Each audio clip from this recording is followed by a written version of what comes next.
Check out the story. Listen to it. Thumbs up, Listen, comment. watch, Now I get out of your way comment, right now. Love you and guys. like and also share the video and become a part of the Simply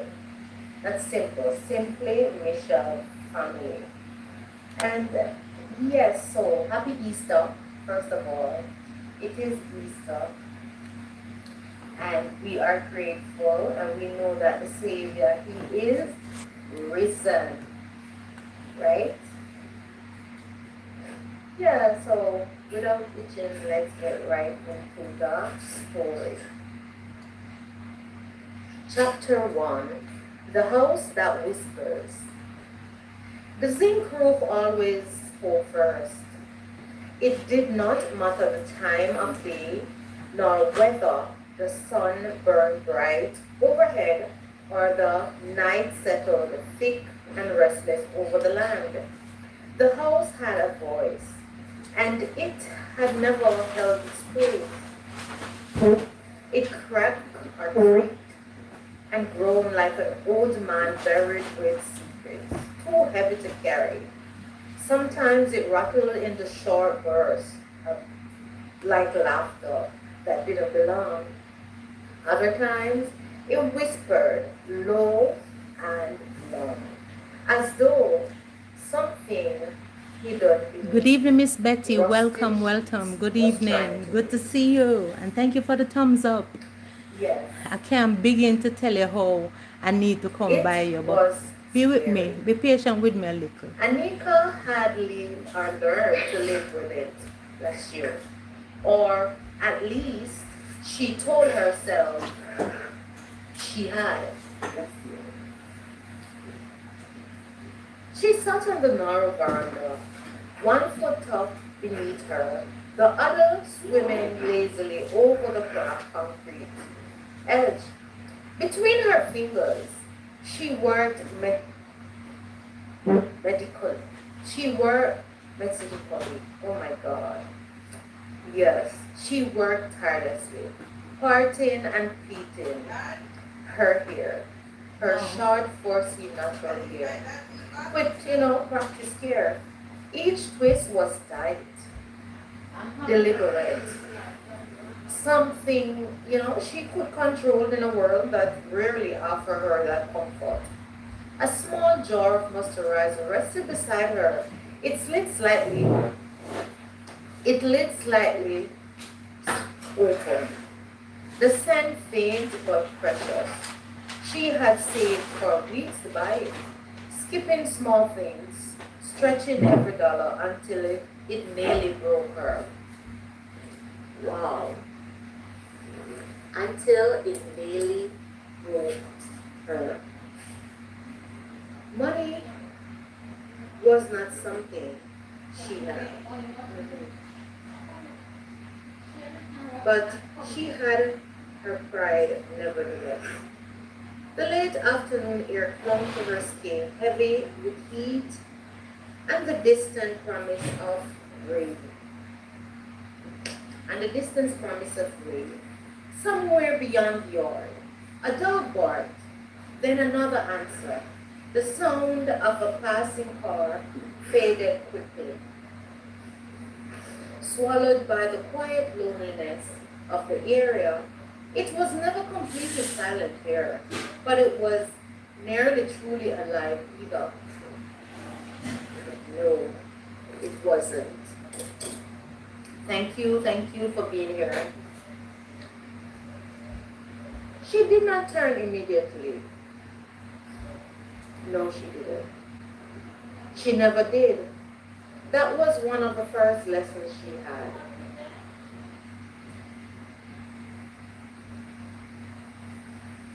Even though the house behind her creaked, Anna Kate paused, her fingers still tangled in a half-finished pleat. Don't react too fast. Don't give it power, she thought to herself. Still, her shoulders stiffened and her breath slowed, as if her body had its own instinct that ignored her. Rules. The wooden board shifted again, dropping, like something being pulled across the floor inside. Anna Kay exhaled sharply.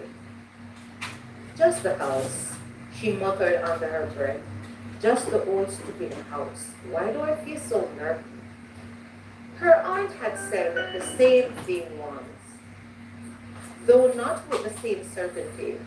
That was before the sickness came, before the coughing fits grew longer and longer, and the silences between her words stretched wider before her 17th birthday. When Anake stood alone in the same yard and realized the house was now hers, not by choice, nor by choice, the zinc roof gave a sudden sharp crack. Anake flinched. Her elbow jerked, knocking into the small jar beside her. The container tipped, rolled once, then twice, before landing on its side. A thick line of moisturizer crept towards the edge of the veranda. Oh no, no! She lunged for it, catching it just before it spilled completely over. God dang it, she snapped, her voice louder than she intended. Her heart was racing now, too fast, too hard, like it was trying to escape her chest. She pressed her hand against her stomach, willing it to slow down. Hey Joseph, welcome, welcome. Happy Monday. Happy Monday, everyone. Thank you for being here. Thank you for the thumbs up. Michelle, happy blessed Easter Monday afternoon. Hope you yourself having yourself a wonderful weekend. Yes, we are, Joseph. Thank you. Right, so let's continue. The old the old house will be the end of me, she added, breathless. A burst of laughter broke through the air. It was sudden, loud, and entirely too amused. Anaka froze. Then her eyes narrowed. She turned slowly towards the yard already, knowing exactly where the sound came from. High above, nestled comfortably among the thick, glossy leaves of the mango tree. Simon leaned back against a sturdy branch, one leg dangling free while the other hooked loosely for balance. His grin was wide and unapologetic, his laughter still spilling out in an even burst. You should see your face, he managed to say between breaths. I thought you were about to run straight into the road, continued Simon. Anna glared up at him. Her irritation flared quickly, now that fear had somewhere to go.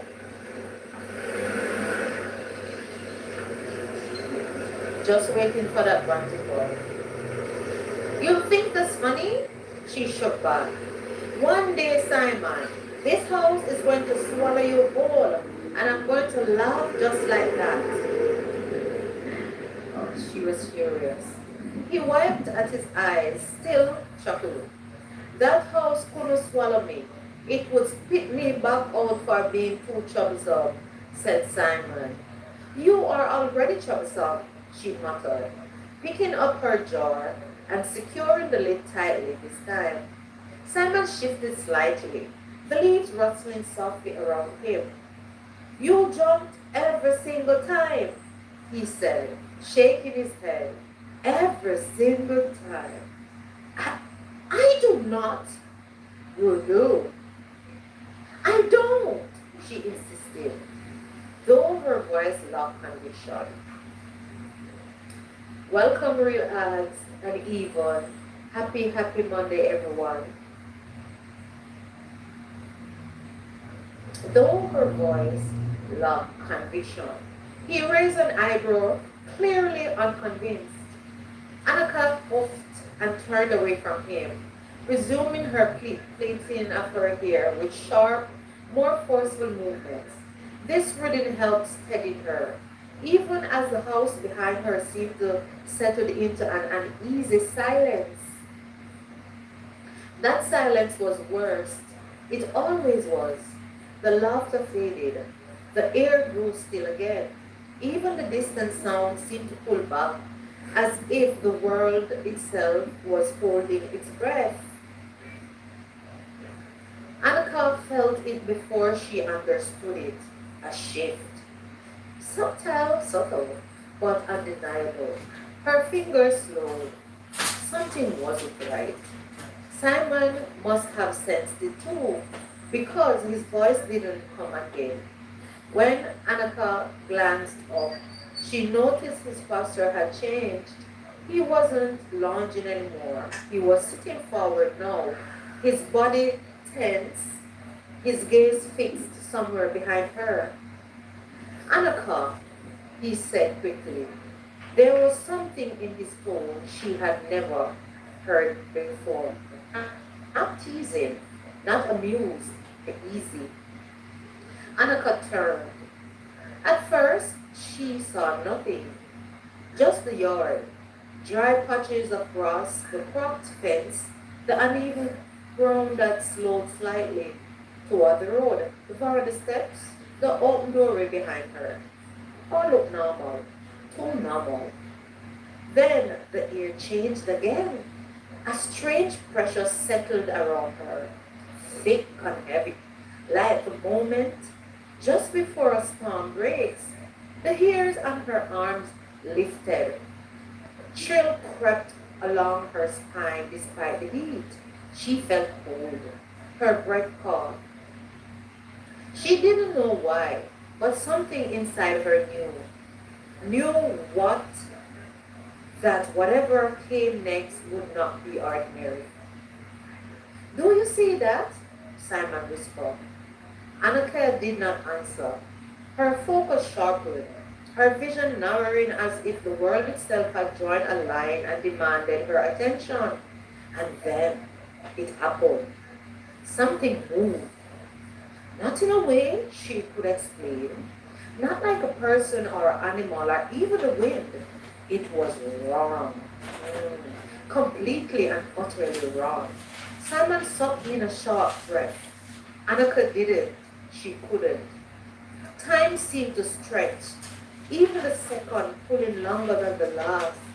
Her body reacted before her mind could catch up, before fear could take hold, before doubt could root itself in her thoughts. She moved, fast and precise, unthinking. Later, she would try to remember what she felt in that moment, what guided her, what pushed her, but it would always slip just beyond her grips, like trying to recall a dream after waking. Because this wasn't something she had practiced. This wasn't even something she had ever done before. And yet, it felt familiar, normal. And if it had been waiting inside her for a long time to reveal. Simon's voice broke somewhere behind her, startled and disbelieving. Annika, how you did that? How did you? She didn't answer. She couldn't. Because even as the moment passed, even as the strange moment stilled and the air slowly returned to normal, Annika stood frozen in place, her chest rising and falling in shallow breaths. Her hands trembled, not from fear, from something else, something deeper, something she didn't understand. The house creaked again behind her, but this time it didn't sound the same either. Annika swallowed hard, her gaze fixed ahead, her thoughts racing faster than her heart could know. Whatever had just happened, it wasn't the house, it wasn't her imagination. A quiet realization settled over her, heavy and unshaken. Her life already fragile, already uncertain, had just shifted in a way she couldn't yet see. Disappointment is a divine appointment, said as a phrase. This phrase drifted through her mind, uninvited but persistent. Annika had never paid it much attention before. But now, no, it felt like a warning, or maybe a beginning.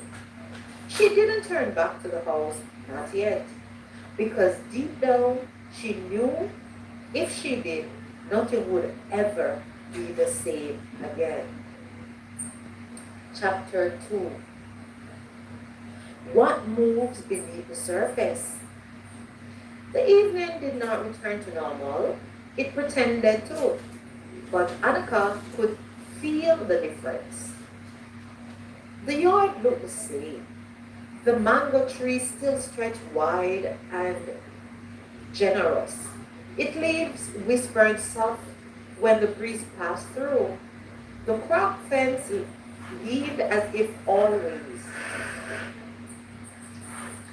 I just want to take this a pause to say welcome everyone.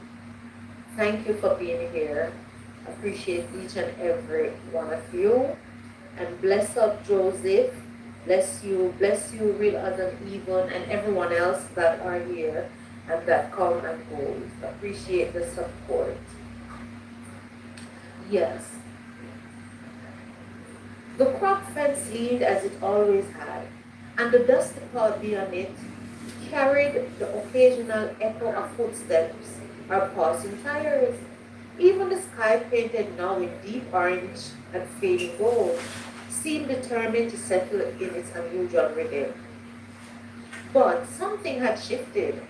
Annika stood at the edge of the veranda, her toes just brushing the worn concrete step. Her hands hung loosely at her side, though they still trembled faintly if she paid too much attention. She did not dare look back into inside the house. Not yet. Not after what had just happened. Not after what she had done. Annika! Simon's voice came again, this time sharper, careful. She turned slowly. He was no longer in the tree. Somehow, in the blur of everything, he had fell down and crossed across the yard. Now he stood just a few feet away from her. His usual free care posture replaced with something far more uncertain. His eyes stretched, his eyes searched her face, not teasing now, not amused, just trying to understand. How did you do that? He asked. Annika opened her mouth, closed it again in confusion, because the truth was she didn't know. She started, then shook her head. I don't know. Simon frowned. You'll move before it even get a chance, before anything even happened. Like you knew, so how come? I don't know, she said quickly, though the words felt strange as they left her lips. Didn't she? Her mind flickered back that moment. The shift in the air, the pressure, that strange wrong movement, and then her body had acted, not out of panic, not out of fear, out of certainty. Annika wrapped her arms around herself, suddenly cold, despite the lingering heat of the day. It, it just happened, she said quietly. Simon studied her for a long moment, then glanced towards the spot where it had occurred. The ground looked disturbed now, nothing out of place, nothing to prove that anything unusual had just happened at all. But they both knew better. You saw it too, right? Annika asked. Simon nodded immediately. Yeah. What did it look like to you? He hesitated. That's the thing, he admitted. I can't really explain it. It was like something was there but not there at the same time, man. Annika swallowed. Yes, she whispered. That's exactly it. Silence stretched between them. The house creaked again behind her. Annika flinched, but this time not in the same way as before. This time the fear wasn't shock or panic, it was curious. Slowly, carefully, she turned. The doorway yanked open, dark and still. The shadows outside seemed thicker now, heavier somehow, as if they held more than just the absence of light. Her heart began to race again, but something else stirred beneath it, a pull, not physical, but undeniable. Annika, Simon warned gently. Baby, don't go in there. Not right now. She didn't answer because she wasn't sure she could. Step by step, she moved towards the doorway. Each footfall felt deliberate, measured. The wooden floor inside groaned slightly as she crossed the threshold. The familiar scent of old wood and time wrapping around her like memory she couldn't quite place. Behind her, she heard Simon hesitate, then followed. Annika, I don't think this is a good idea, he murmured. Still, she kept moving. The living space was small, barely more than a single roof with dividing curtain that led to the bedroom. A narrow table sat against one wall, a chipped cup resting on its surface. The curtains hung lump, lumpy by the window, merely staring. Everything looked the same, and yet it wasn't. Annika stopped in the center of the room, closed her eyes. Simon blinked. What are you doing? He asked. I don't know, she admitted. But she stayed still. Focus. Listen. At first, there was nothing, just the faint cracks of the house, the distant hum of evening setting in. Then, a whisper. Not a sound, not a feeling, a direction. Her eyes snapped open. There, she said, pointing towards the far corner of the room. Simon followed her gaze. What? He asked, annoyed. Annika stepped forward slowly, her breath shallow. It's there, she insisted. Her heart pounded, but not from fear, from recognition. She reached out her hand. For a moment, nothing happened. Then the air shifted. The same strange distortion from outside flickered into existence, subtle, wrapped, like heat rising off asphalt, but cooler, wrong in the same way, present in a way that defied explanation. Simon stumbled back slightly. There it is again. Annika didn't move. Her hand hovered inches away from it. Her instinct screamed two different things at once. Run, Annika, and stay. And for some reason she could not explain, she stayed. Slowly, carefully, she moved her hand closer now. The moment her fingers brushed the edge of the invisible distortion, everything changed. A sharp rush of sensation flooded through her. Not pain, not exactly, but something overwhelming. Images flickered behind her eyes, too fast to understand. Sounds layered over each other, voices echoes, fragments of something lost. Annika gasped. Her body jerked, but she didn't pull away. Instead, she focused. And somehow she understood. Not everything, but enough. The distortion trembled, then stilled. Then it disappeared just like that. The room fell silent again, completely. Annika staggered back, catching herself on the edge of the table, her breathing now uneven now, her chest rising and falling rapidly. Simon stared at her wide-eyed. What did you just do? He whispered, looking afraid. Annika looked at her hands, then back at the empty space where it had been. I didn't even stop it, she said slowly. Simon frowned. What do you mean? I didn't fight it, she continued, her voice gaining strength as the realization settled in. I understood it. He blinked. Understood what, girl? Annika hesitated because the answer sounded impossible. Poor Simon. Simon was thinking, this isn't my day at all.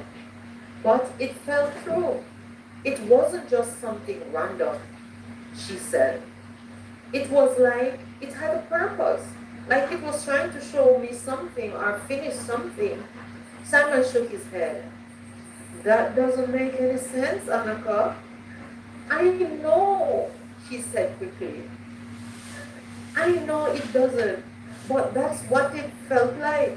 She paused, then added, more quietly. You know, Simon, I think I can see things that aren't supposed to be seen. Simon went very still. What the? He thought. And not just see them, she continued, her voice barely above a whisper now. I can feel them too. Understand them. Maybe even help them. The words hung in the air between them heavy, unavoidable. Simon exhaled slowly, running a hand through his hair frustrated. Annika, look, that sounds like, I know what it sounds like, Annika said. Neither of them said another word. They didn't have to. The house creaked again. This time, Annika didn't flinch at all. Instead, she turns toward the sound with a new kind of focus, one that carried no fear, only awareness. Simon watched her carefully, then said, My mom, he started. Annika rubbed softly. No, no, Simon. Just listen, he insisted. As I was saying, my mom, she knows about things like this. Not exactly this, maybe, but she believes in God. She's a firm believer. Annika shook her head immediately. Simon, no, absolutely not. I don't want everyone thinking I'm a freak. She can help you, he said. She'll know what this means. No, she will think I'm crazy. Annika snapped. She won't. You don't know that, said Annika. I do, affirmed Simon. Annika turned away from him, pacing now, her thoughts racing faster than she could keep up with. This was too much, too fast, too real. I just found out something is wrong with me, said Annika. Nothing is wrong with you, said Simon firmly. You may be a little strange, and even before this happened, you have always been awkward, said Simon. She stopped, turned. Then what would you call this? She demanded. Simon hesitated, then quietly said, maybe a gift.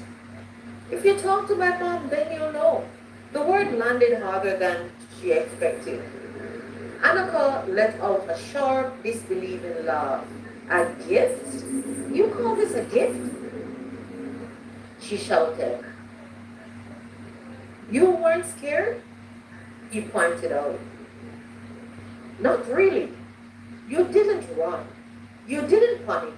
You understood it, he said. She opened her mouth to argue, then stopped. Because he was right. She hadn't been afraid. Not really. Not confused. Well, maybe a little, but overwhelmed. But not afraid. Her gaze drifted back to her hands. A gift? She repeated softly. Simon stepped closer now. At least talk to my mother, please. You don't have to decide anything right now. Just hear me out. Annika's chest tightened. The idea alone made her uneasy. Letting someone else see this, know this, judge her like this? What if it changed everything? What if it changed how people saw me? How they treated me? She had already lost so much. Could she risk losing more? I don't know, she admitted. Simon didn't push further. Just think about it, Aunt, he said gently. The house felt quiet again. Outside, the lust of the sunlight slipped beneath the horizon, leaving the world wrapped in soft darkness. Annika stood in the center of the room, caught between two choices she wasn't ready to make. Tell no one, or trust someone new. Her stomach twisted, her mind raced, and deep down, a quiet fear began to grow. Not of the gift itself, but of what it might mean for her future. Annika closed her eyes, exhaling sharply and slowly. Seems such an oxymoron, the way she's feeling. Would she really open the door? Would she let someone else into this part of her life that she don't even fully understand? Or would she keep it buried, hidden, like something else she had learned to survive with? Her eyes open again, uncertain, unsteady, and full of questions she didn't ready to answer. Because for the first time since her aunt died, Annika did not know what to do next. Chapter 3. The Gift That Reveals. The morning came quickly, but Annika did not. She was logging around. Though she had not slept well, she's a little off. Every time she closed her eyes, she felt it again. That strange presence, that invisible ripple in the air, that moment where something unseen brushed against her understanding. It lingered in her thoughts like a question she couldn't fully answer, circling, pressing, refusing to leave her alone. She sat at the edge of her bed, the early light slipping through the small window and stretching across the wooden floor. Her Bible rested beside her, untouched at first. Her hands hovered over it, uncertain. Simon's word echoed in her mind. My mom, she believes. She is a woman of God. Annika exhaled slowly. I don't need anyone to tell me what this is, she muttered under her breath. But even as she said it, doubt lingered. Because what if she did? What if she couldn't figure out this alone? A soft knock came at the door immediately. Annika froze. Annika! Simon's voice called from outside. You ready? She hesitated, then stood. Yeah, she replied, though her voice lacked conviction. The walk to Simon's house felt longer than usual. The sun was already high, casting strong light over the yard, but Annika felt none of its warmth. Her thoughts were elsewhere, wrapped around the moment, the distortion, the feeling of knowing something she had no words for. Simon walked beside her, quieter than usual. You don't have to be nervous, he said after a while. Annika gave a small, unsure shove. I am not nervous. He glanced at her. You are definitely nervous. She shot him a look. I said I'm not. Simon smirked slightly, but didn't push further. Soon they reached the modest home where his mother lived. Simon knocked once, then twice. Mom, he called. Come on in, came a calm voice from inside.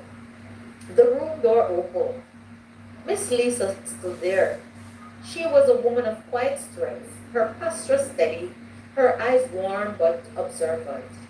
There was something about her presence that made the air feel calmer, like stepping into a place where peace was not just spoken about, but it lived. Her gaze landed on Annika and lingered, not in judgment, but in understanding.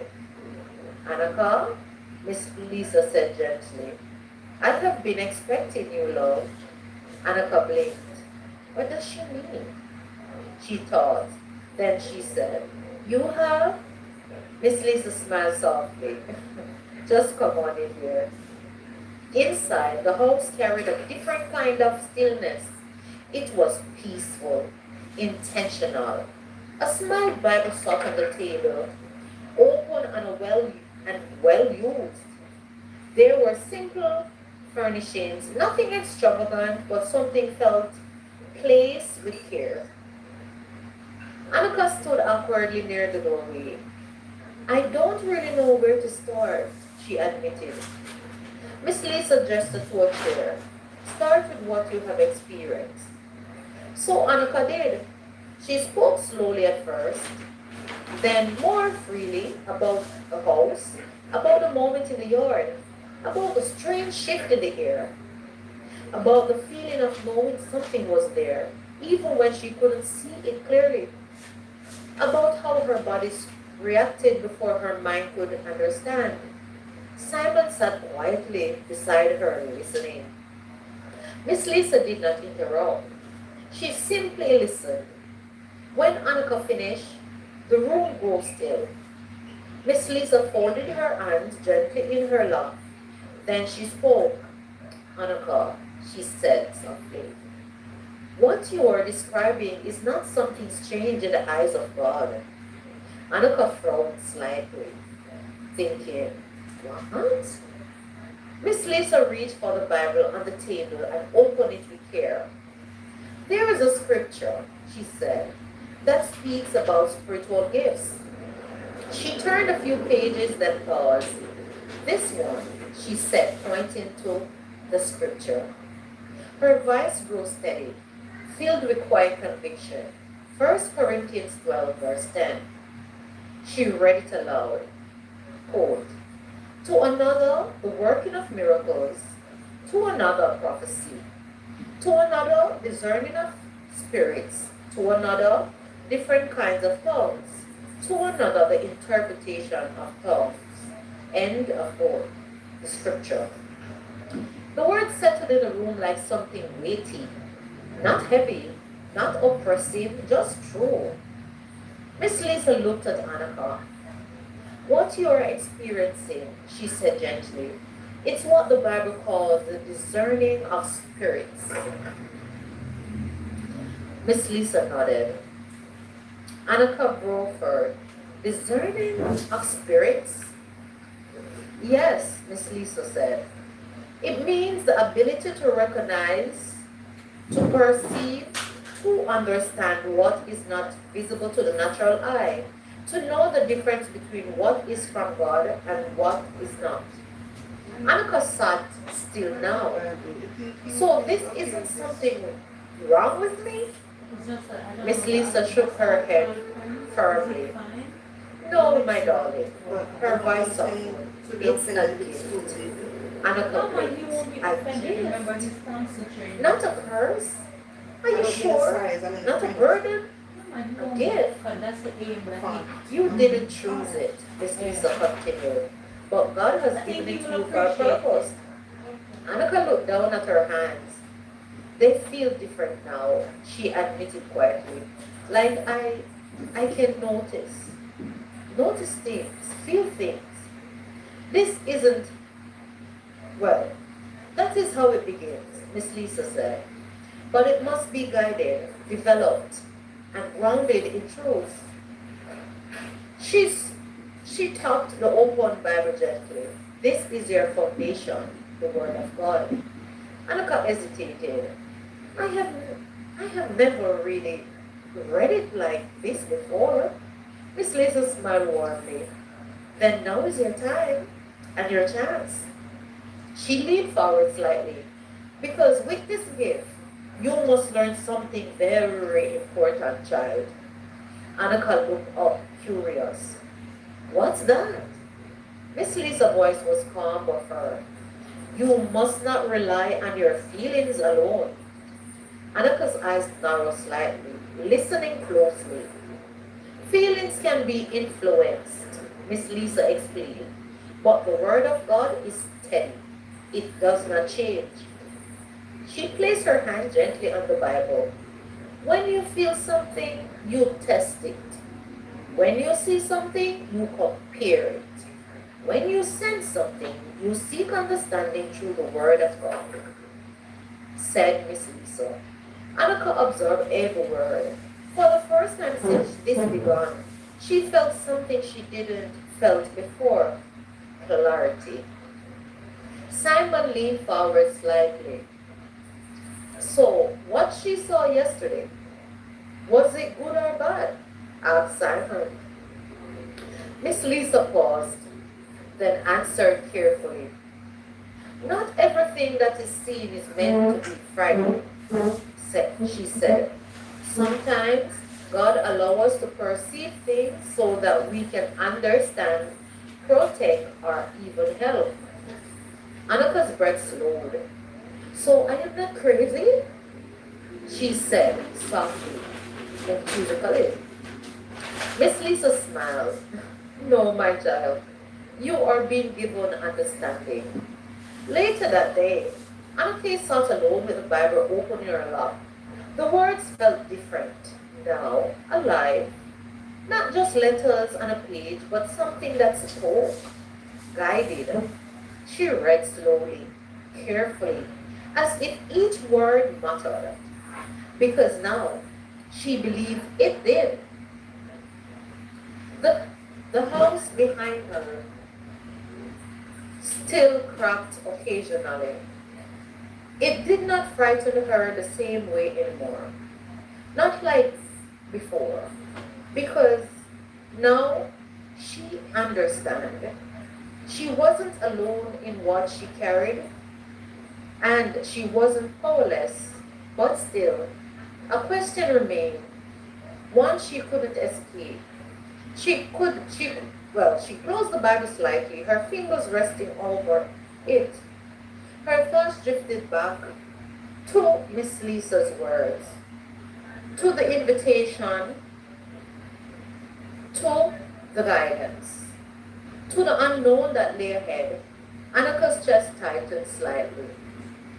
She had a choice to make, a real one, a deeper entrance into this, or stay in the safety of what she knew. She looked towards the door once again, then back at the Bible, then down at her hands. Her voice came only barely above a whisper. What do I do now? Because even though she felt strange and stronger at the same time, she also felt something else, uncertainty, and the quiet fear of what it would mean if she fully stepped into this gift. Annika closed her eyes, and for the first time, she didn't run from the question, but she didn't answer it either. Before going to chapter 4, I just want to say welcome everyone. Thank you for being here. Appreciate the love and the support. God bless you. And remember to thumbs up the live as you come in. Chapter 4, Trained to Discern.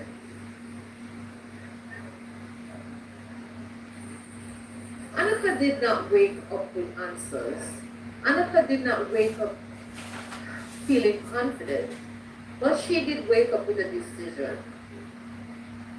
The morning light slipped gently through her window, but this time it did not feel heavy. It did not press against her chest or stirred fear in her bones. Instead, it rested softly, like an invitation rather than a warning. Her Bible laid open on the small table beside the bed. She had not closed it in the night before. Annika sat up slowly, her fingers tracing the edge of the page. The words from Miss Lisa echo in her mind, steady and growing. A gift, guided, tested, train. Her eyes moved over the open passage. Her voice came out in a whisper as she read, but strong mean long. To them that are of full age, even those who reason of use having their senses exercised to discern both good and evil. Hebrews 5 verse 4. She paused, read it again, this time slower by reason of use. Their senses exercised. Annika leaned back slightly thinking. This is something that grows, she muttered. Not something that simply appears, not something that stays the same. Something that could be trained, developed. Her heart stayed. For the first time, she wasn't just trying to understand what she had experienced. She was beginning to understand what it meant. By mid-morning, Annika found herself sitting once again with Simon and Miss Lisa. The time, however, this time she did not sit with uncertainty. She came with questions. Miss Lisa smiled when she saw her. You've been reading, she said gently. Annika nodded. Yes, Hebrews 5:14. Simon leaned forward slightly. That's the one about training your senses, right? He asked. Annika glanced at him, surprised. You know it? Not as well as Mom, he said with a small shrug. But yeah, I have heard her talk about it. Miss Lisa nodded. It's a very important scripture. She turned to Annika. What do you understand from it, Annika? Annika hesitated only a moment, then spoke.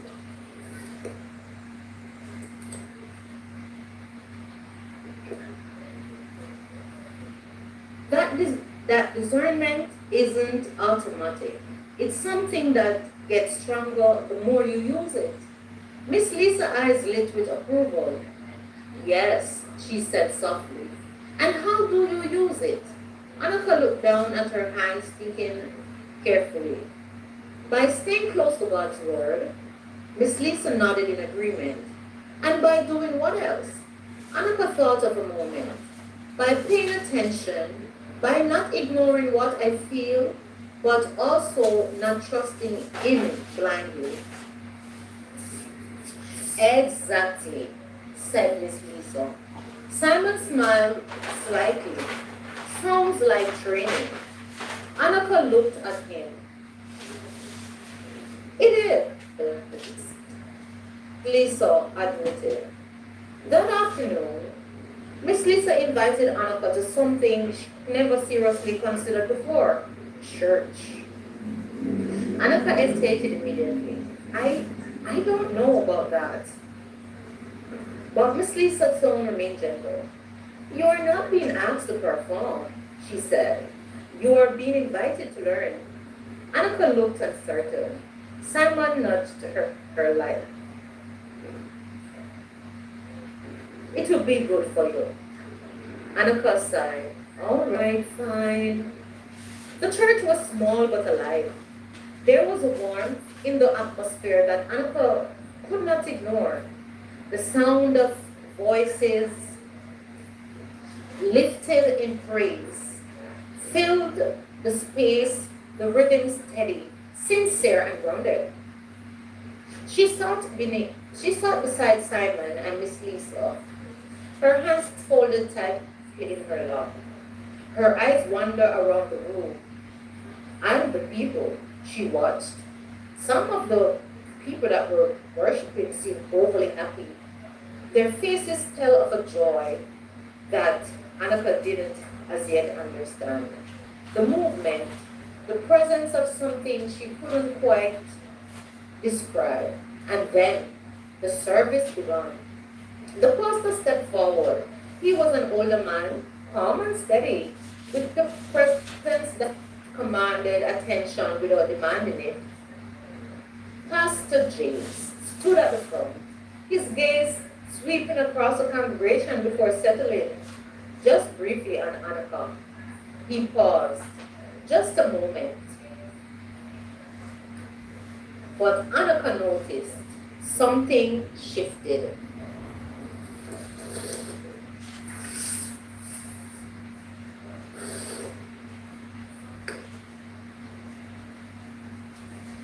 She felt it before, yes, understood it. Not fear, not pressure, but awareness. As Pastor James began to speak, his voice carried clearly through the room. Today, he said, I want to speak about growth. Annika listened.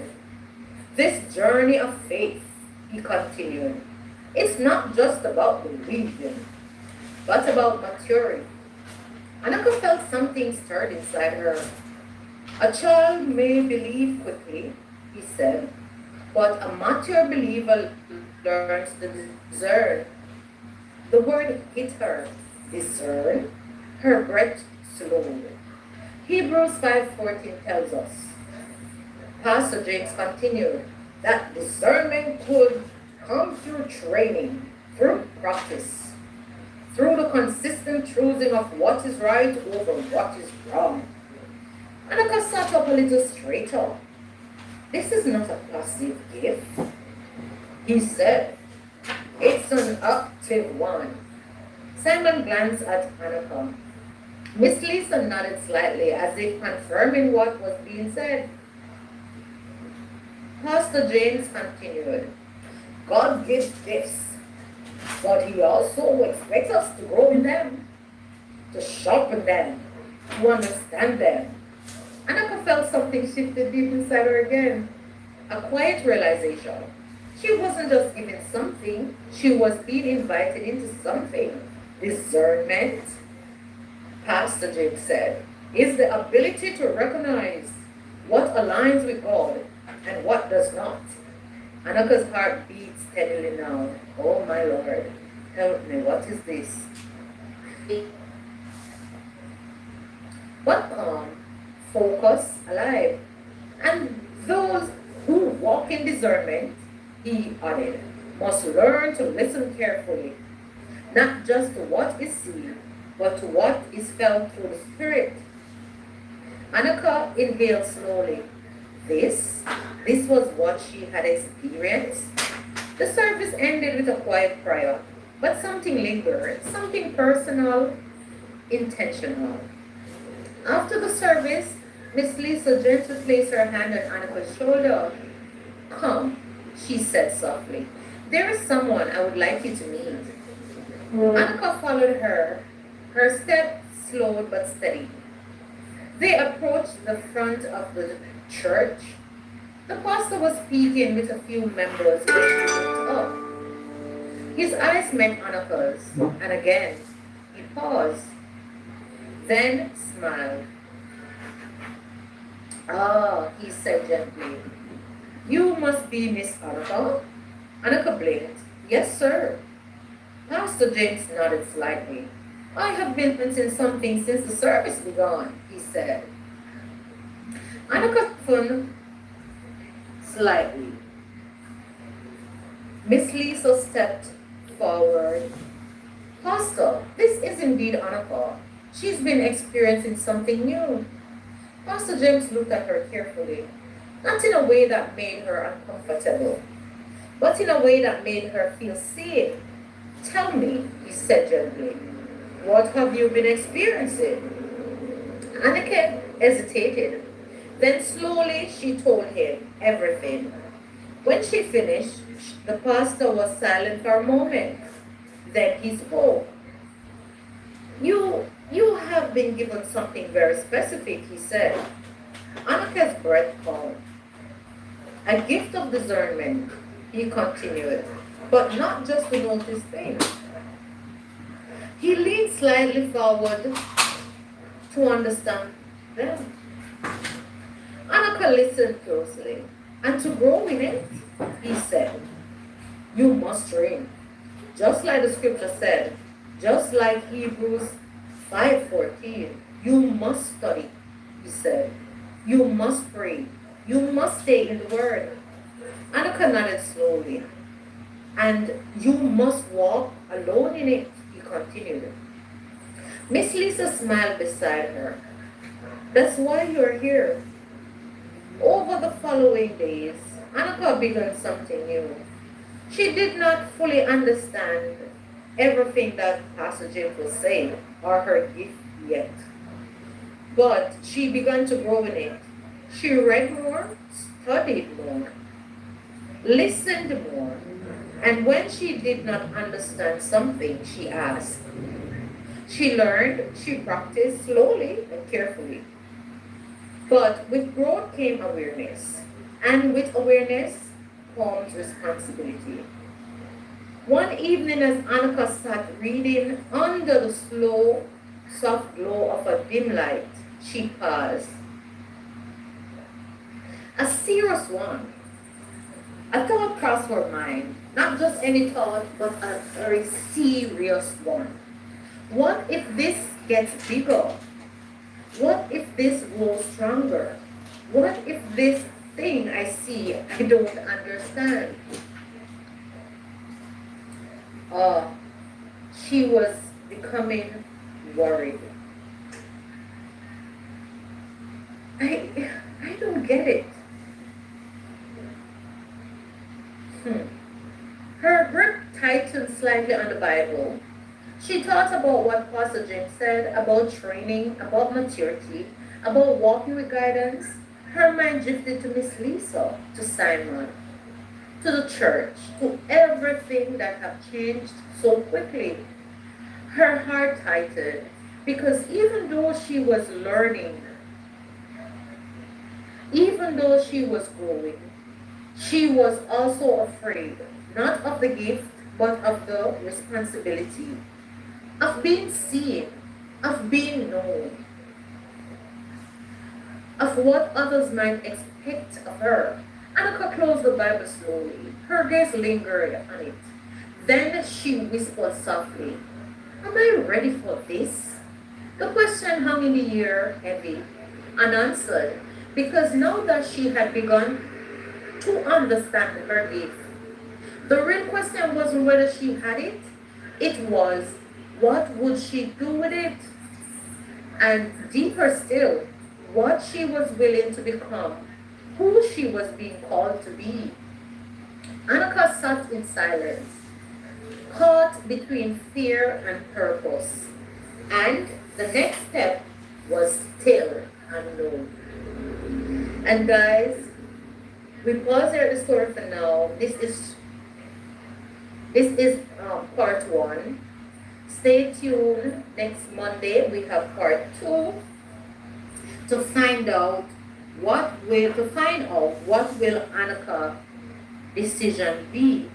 How will this gift that Annika has will all unfold in her daily life? Is she equipped? Will she run away from it? Or would she run away even from the church that Miss Lisa had invited her to and trying to encourage her to go deeper in knowing the Lord to understand this gift? Being 18 years old and discovering that she have this gift is not helping Annika at all. She, and I mean, just like most teenagers, I can understand. You have now found out you have a gift that is unconventional. You are not even, would you say, a person of faith, because she's 18, as you can see for those who have been here from the beginning.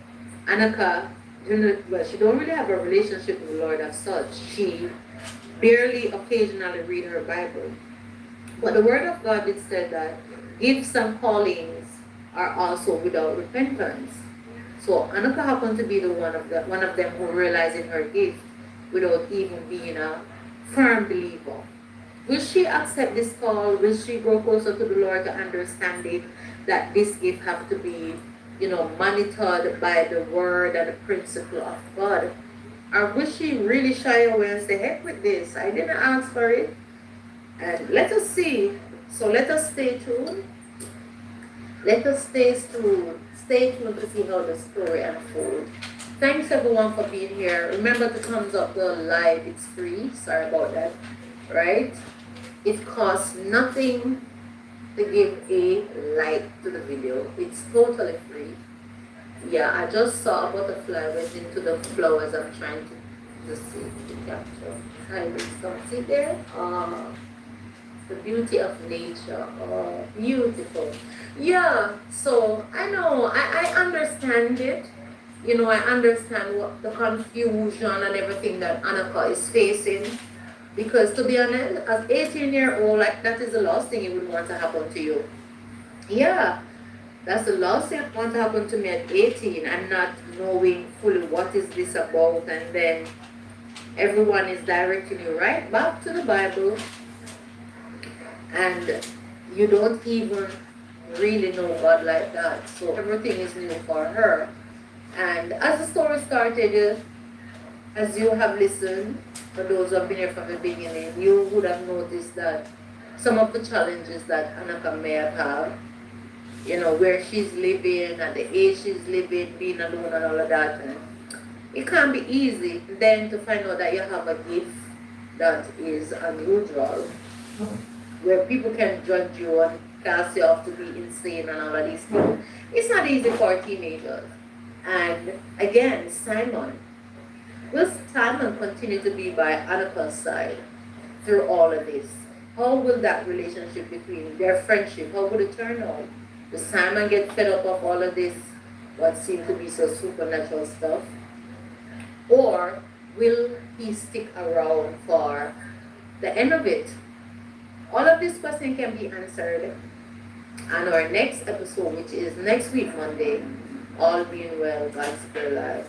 So, blessing everyone. Thank you. Thank you for the thumbs up. Appreciate everyone that are here. Those that have came and have left. Love and appreciate you all. Bless up yourself, Joseph. Not sure if you're still listening in the background. Real Odds and Evil. And all the others that came in that, you didn't find it fit to let yourself be known. Still appreciate and love you all. Yes, so blessing and blessing to everyone. Thank you for being here. Your time is precious, I do know, and I do appreciate. So thank you again for the thumbs up. Appreciate it. Have a wonderful rest of the day. Here in Jamaica is where I'm hailing from. Today is holiday. It's a public holiday, Easter Monday. We have just have a wonderful Easter weekend.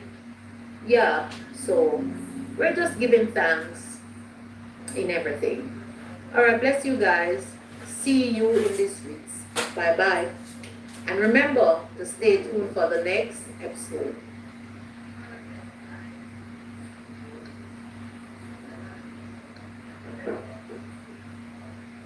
And we're at chapter 5. So welcome everyone, and as you come in, remember to thumbs up the live. In case you are catching it after the live has been finished, thumbs up the video. And happy to have you. If you're here for the first time, there are many other videos you can check out, subscribe, comment, like, and share, and become a part of the Simply Michelle family. And thank you for being here. God bless you for listening. Chapter 5. Beneath the mango tree. The house no longer creaked the way it used to. Or perhaps Anaka realized it did, but she simply no longer listened to it in the same way. 6 months had passed since that first moment. 6 months of learning, 6 months of reading, 6 months of prayer, guidance, and quiet growth. And now, 6 months of change. Annika stood on the veranda, her hands resting lightly on the new wooden railing that had replaced the old splintered one. The difference was simply to ignore, right? It was really impossible to really ignore. The house that once groaned under the weight of time now stood sturdier, brighter, and more alive. It still belonged to her, but she was no longer alone in it. The church had stepped in, not just in words, but in action. Men from the congregation had come together day after day, bringing tools, materials, and willing to work. They repair what was broken, replace what was worn, and strengthen what had been weak for too long. The roof had been fixed, yes. No more rattling zinc crying out in the wind or in the middle of the night. The floors had been reinforced, the walls planed and painted or restored, and outside a garden had been planted. Not just any garden, but one filled with life and beautiful flowers, green leaves reaching towards the sun, small seedlings carefully placed in neat rows, soil freshly turned and nurtured. It was more than repair, it was restoration. Simon stood nearby, wiping his hand on a cloth, though they weren't dirty. Can't believe this place, he said, glancing around with a grin. Feels like a different house.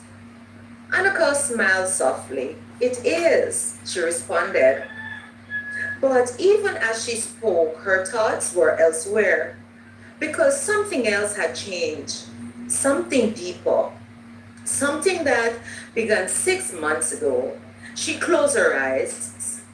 The memory returned, the first moment, that strange presence, that unseen pressure in the air, back when she didn't understand what she was sensing, back when fear had clouded everything.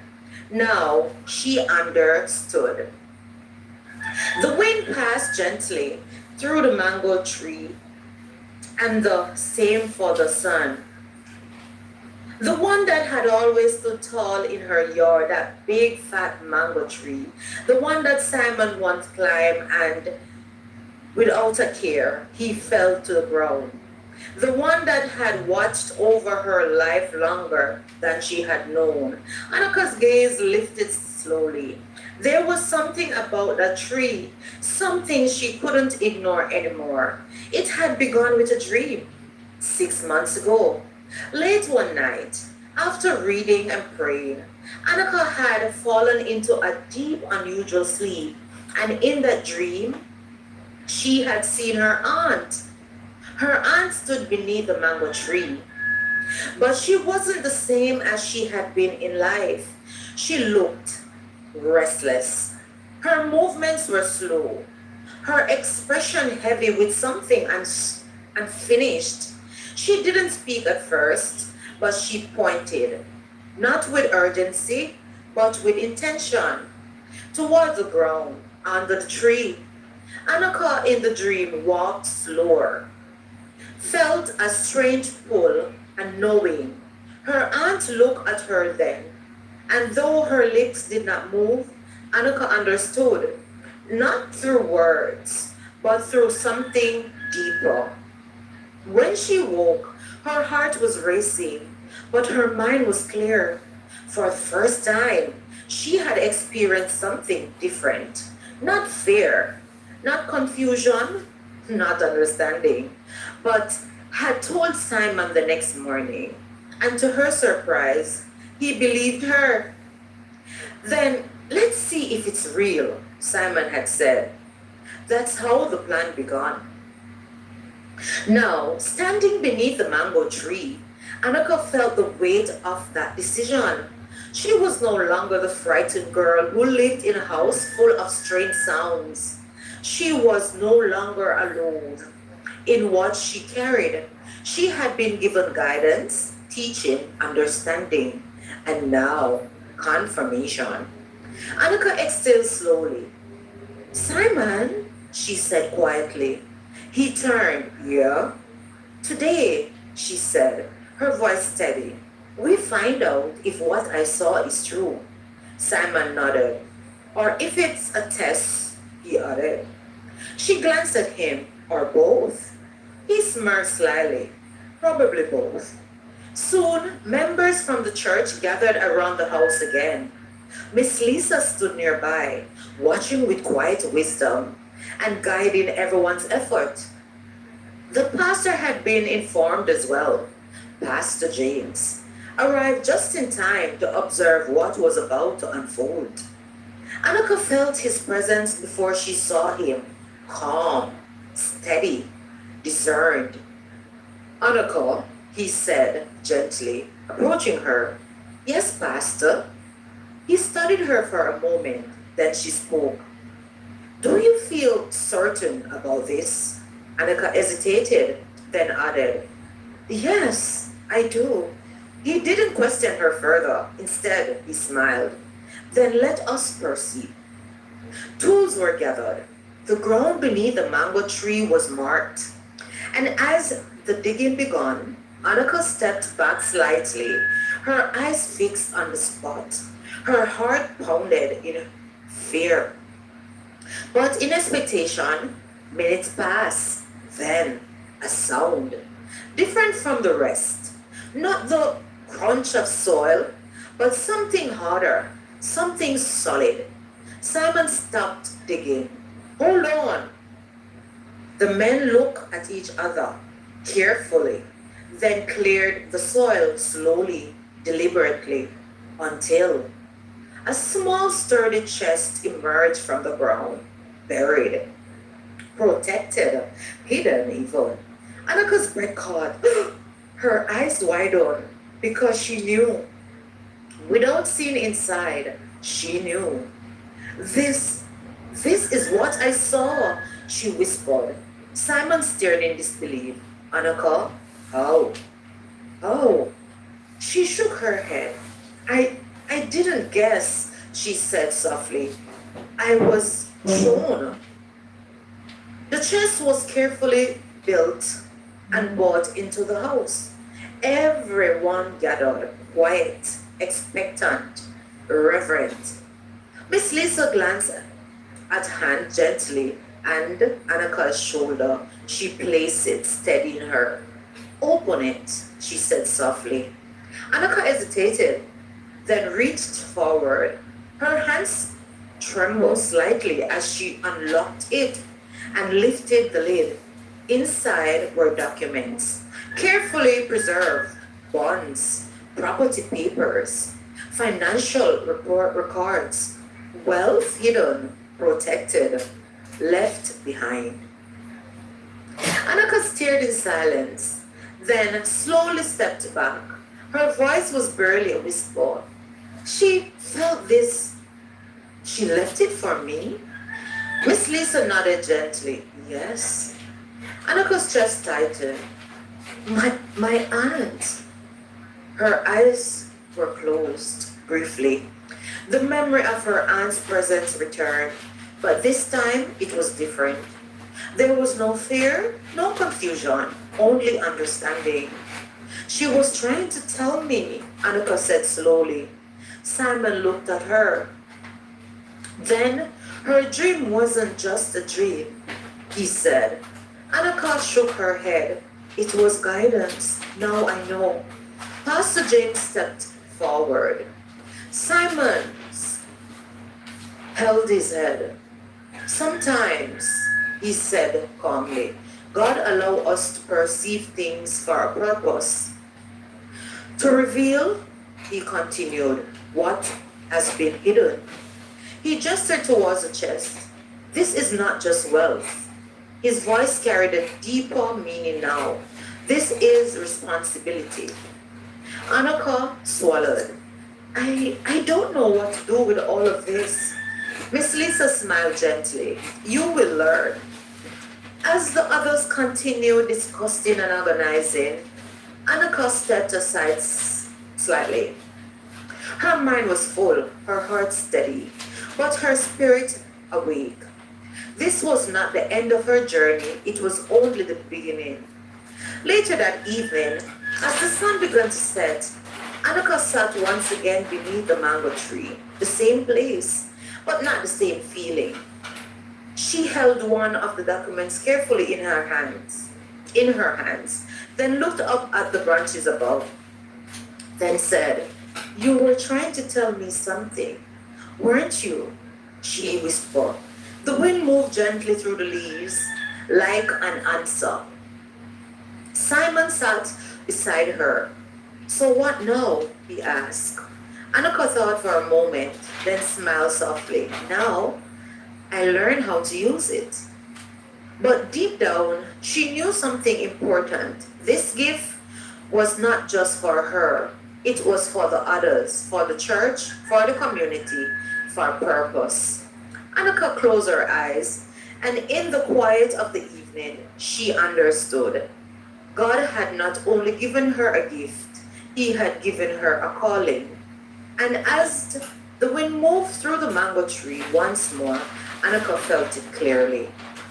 So, guys, hi, I just want to take a break to welcome everyone. Welcome, happy to have you. Thank you for coming in. This is Flavor. Is it Flavor? Oh, it's Flavor. Thank you for being here. Said, "Good morning, beautiful woman." Thank you. Bless you, my friend. He also said, "My name is Flavor Traverse. Traverse. Oh, welcome, Flavor. I'll call you Flavor. I love your name. Beautiful name. And the twin, the underscore twin is here also. All right. Well, with your profanity, I don't know what that is about. But anyway, yeah, welcome everyone. Chapter 6. A life built on purpose. The days after the discovery of the chest, it did not rush forward the way Annika expected. Instead, they settled beneath the mango tree. Those thoughts, those actions, but they become steady, intentional. And for the first time in a long while, Annika felt as though her life was no longer just something she was surviving. It was something she was building. Miss Lisa moved with purpose from the moment the documents were fully revealed. She did not treat the discovery as something overwhelming. She treated it as something that needed order and structure, wisdom and guidance. As an insurance agent by profession, she understood something very important about wealth. It was not just about having it, it was about protecting it, growing in it, using it correctly. And Annika being 18 years old, of course she needs guidance. "Annika," Miss Lisa said one afternoon, sitting across from her at the small table in the narrow restored house. "This is not just money." Annika listened carefully. "This is stewardship." Simon leaned back in his chair, arms crossed. "Sounds serious," he whispered. Miss Lisa smiled slightly. "It is." She turned to Annika. "You must learn how to manage what has been entrusted to you, darling." Annika nodded slowly. "I don't want to waste it," she said quietly. Miss Lisa's eyes softened. "And you won't." After the following weeks, Miss Lisa guided Annika through a new world. They visited banks, they spoke with financial advisors, they reviewed documents carefully, one by one, and step by step. Annika began to understand. The wealth left behind was not small, it was substantial, more than enough to change her life, more than enough to create opportunities, more than enough to help others also. Simon watched it all unfold with quiet pride. "Look at you," he said one day as they walked back from the bank. "You're like a businesswoman now." Annika laughed slightly. "I'm still the same Annika." "Yeah," he said without a grin, "but with money." She Nod him slightly. You are not funny. I am very funny, he replied. She shook her head, smiling, but deep down, she knows something had changed. Not just her circumstances, but her path. Miss Lisa also made sure Annika did not lose sight of something important, her future. You said you wanted to be a nurse, Miss Lisa reminded her one evening. Annika paused. That dream, the one that had tucked away for so long, I still want to, she admitted. Then we make it happen, Miss Lisa said simply. And so, Annika enrolled in nursing school, of course. The decision felt like a dream, something she had once thought impossible. Because before the world, before the guidance, before the church, Annika had lived with only enough to survive, have to be planning her way, and think before she could buy anything. Cleaning hours, and there were hours she had to clean people's house, wash people's dirty clothes, working long hours, saving small amounts, just enough to eat, just enough to live, but never enough to dream. Now, everything was different. On her first day back to school, Annika stood at the entrance of the institution, her heart beating fast, not from fear, but from something she hadn't felt in a long time: hope. Simon stood beside her. You ready? He asked. Annika inhaled deeply. Yes, I think so. Thank you guys. Thank you for being here, Park Roma. Bless you, my friend. Thank you. Thank you for the thumbs up. Appreciate you. Loving you right back, my darling. As she walked into the building, something stirred within her. Not just ambition, but calling. Because Annika had realized something important. Her gift of discernment and her interest in healing were not separate, they were connected. Over time, she began to quietly understand other gifts and a sensitivity, a deep awareness of people, their emotions, their path, their pain, their needs. She had always felt drawn to helping others, but now she understood why. But there was something Annika had not yet told everyone. Not Miss Lisa, not Pastor James, not even Simon, her best and closest friend. Because of everything that had happened, she had been observing something carefully, remembering something. It was months ago, the day Simon fell from the big mango tree in the back of her yard. The day everything happened, Annika remembered it clearly. She had run toward him without thinking, without hesitation. Simon, she had called out, her voice filled with urgency. He had been lying on the ground stunned, his arm twisted awkwardly beneath him. And yet, when she reached him and touched him, something strange had happened. Annika had grabbed his arm, checked him, hold on to him, concern flooding her voice. Are you all right? She whispered.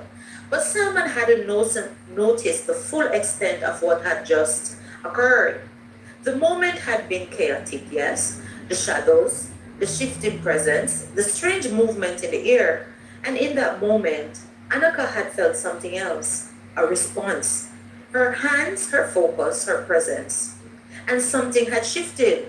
But at that time, Simon had not known, because in the confusion, his pain had disappeared. The brokenness in his arm was gone. Annika knew it. She felt it. She saw it even. But when? But what she did not say was what happened. And now, moments later, she still had not said anything. Simon, unaware, continued to live as though nothing had ever happened. But Annika knew better. She remembered clearly. And so she waited for the right moment, because she was still learning, still growing, still understanding the weight of what she carried. One afternoon, after returning from school, Annika sat with Simon beneath the mango tree, the same mango tree, the same place where everything had begun. Simon leaned back, resting lazily. You have been quiet lately, he said. Annika glanced at him. Just been thinking. About what? Asked Simon. She hesitated, then smiled slightly. Everything? Simon raised an eyebrow. That sounds deep. It is, she said softly. She looked up at the branches above. The leaves rustled gently in the wind, and for a moment everything felt peaceful, balanced, and aligned. Miss Lisa stepped outside then, carrying a tray with cool drinks. You two look like you are solving the world's problem again, she said with a smile. Simon grinned. We might. Annika laughed slightly. The bond between them had grown, not just as neighbors, but as family. And the church had become a foundation, a place of guidance, a place of growth, a place where Annika was not just seen, but nurtured. Pastor James had begun to speak into her life more intentionally now, encouraging her ever so often, teaching her, guiding her in understanding her gift, not just as something spiritual, but as something purposeful. You are being prepared, he told her one day, for something greater. Annika had nodded, even though she didn't really understand yet. She trusted the process, but deep inside, she knew something was coming because discernment was not just about seeing, it was about understanding and understanding people. And often, understanding came with responsibility. That evening, the sun began to set once again over the yard. Annika sat alone for a moment, her books beside her, her future unfolding, her heart steady, her thoughts restless. She looked towards the mango tree, then towards the house, then towards the pot ahead. Her voice came out slowly. Eat. Sorry about that, guys. I was just sharing out the video. Sorry about that. A morally gray character appears. Something or someone without appearance that kind but carries a dark, hidden spirit. Anaka feels uneasy, but she ignored it because she was unsure of herself. This introduced her doubt in her gift. She started questioning, what if I am wrong? My word. Can you imagine someone who was beginning to be so confident started to question, what if? And you know when what if starts to appear, there is trouble. So let's go back to chapter 7. Sorry, I have jumped it.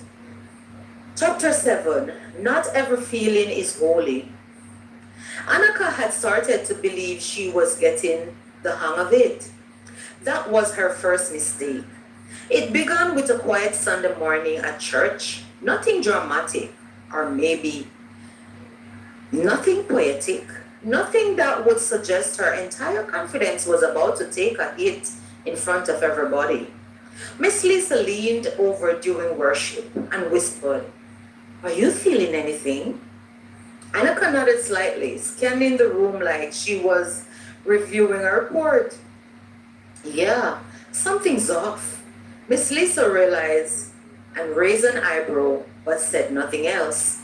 Annika leaned back, arms folded, eyes narrowed, because in her mind, discernment was starting to feel like a superpower. And being an 18-year-old, she was intrigued. And superpowers, well, they are supposed to be accurate. But today, something didn't sit right. Not with the service or the people. She noticed a young woman sitting near the front. Soft voice, calm demeanor, quiet smile. But Annika's thoughts didn't land there, no. Her spirit, or what she thought was her spirit, went, something is not right with her. She didn't have proof, no clear sign, just a feeling. And lately, feelings had become very persuasive. After service, couldn't help herself. She leaned towards Miss Lisa, lowering her voice like she was about to reveal classified information.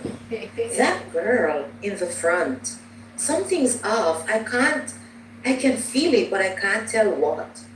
Miss Lisa looked at her calmly. Off? How? Annika paused.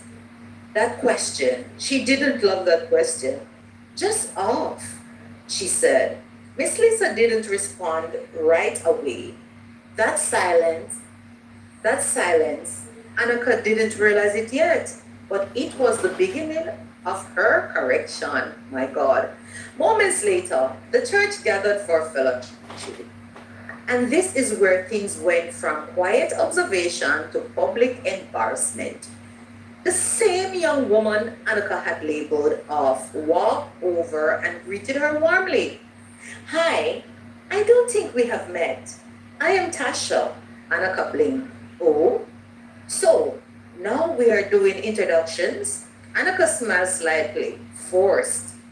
Annika, they shook hands. And for a brief moment, nothing felt off. But then it happened. Tasha spoke, casual, kindly. I actually wanted to thank you. Annika froze. Thank me? For what? Tasha smiled. During the service, when you were praying, I felt encouraged.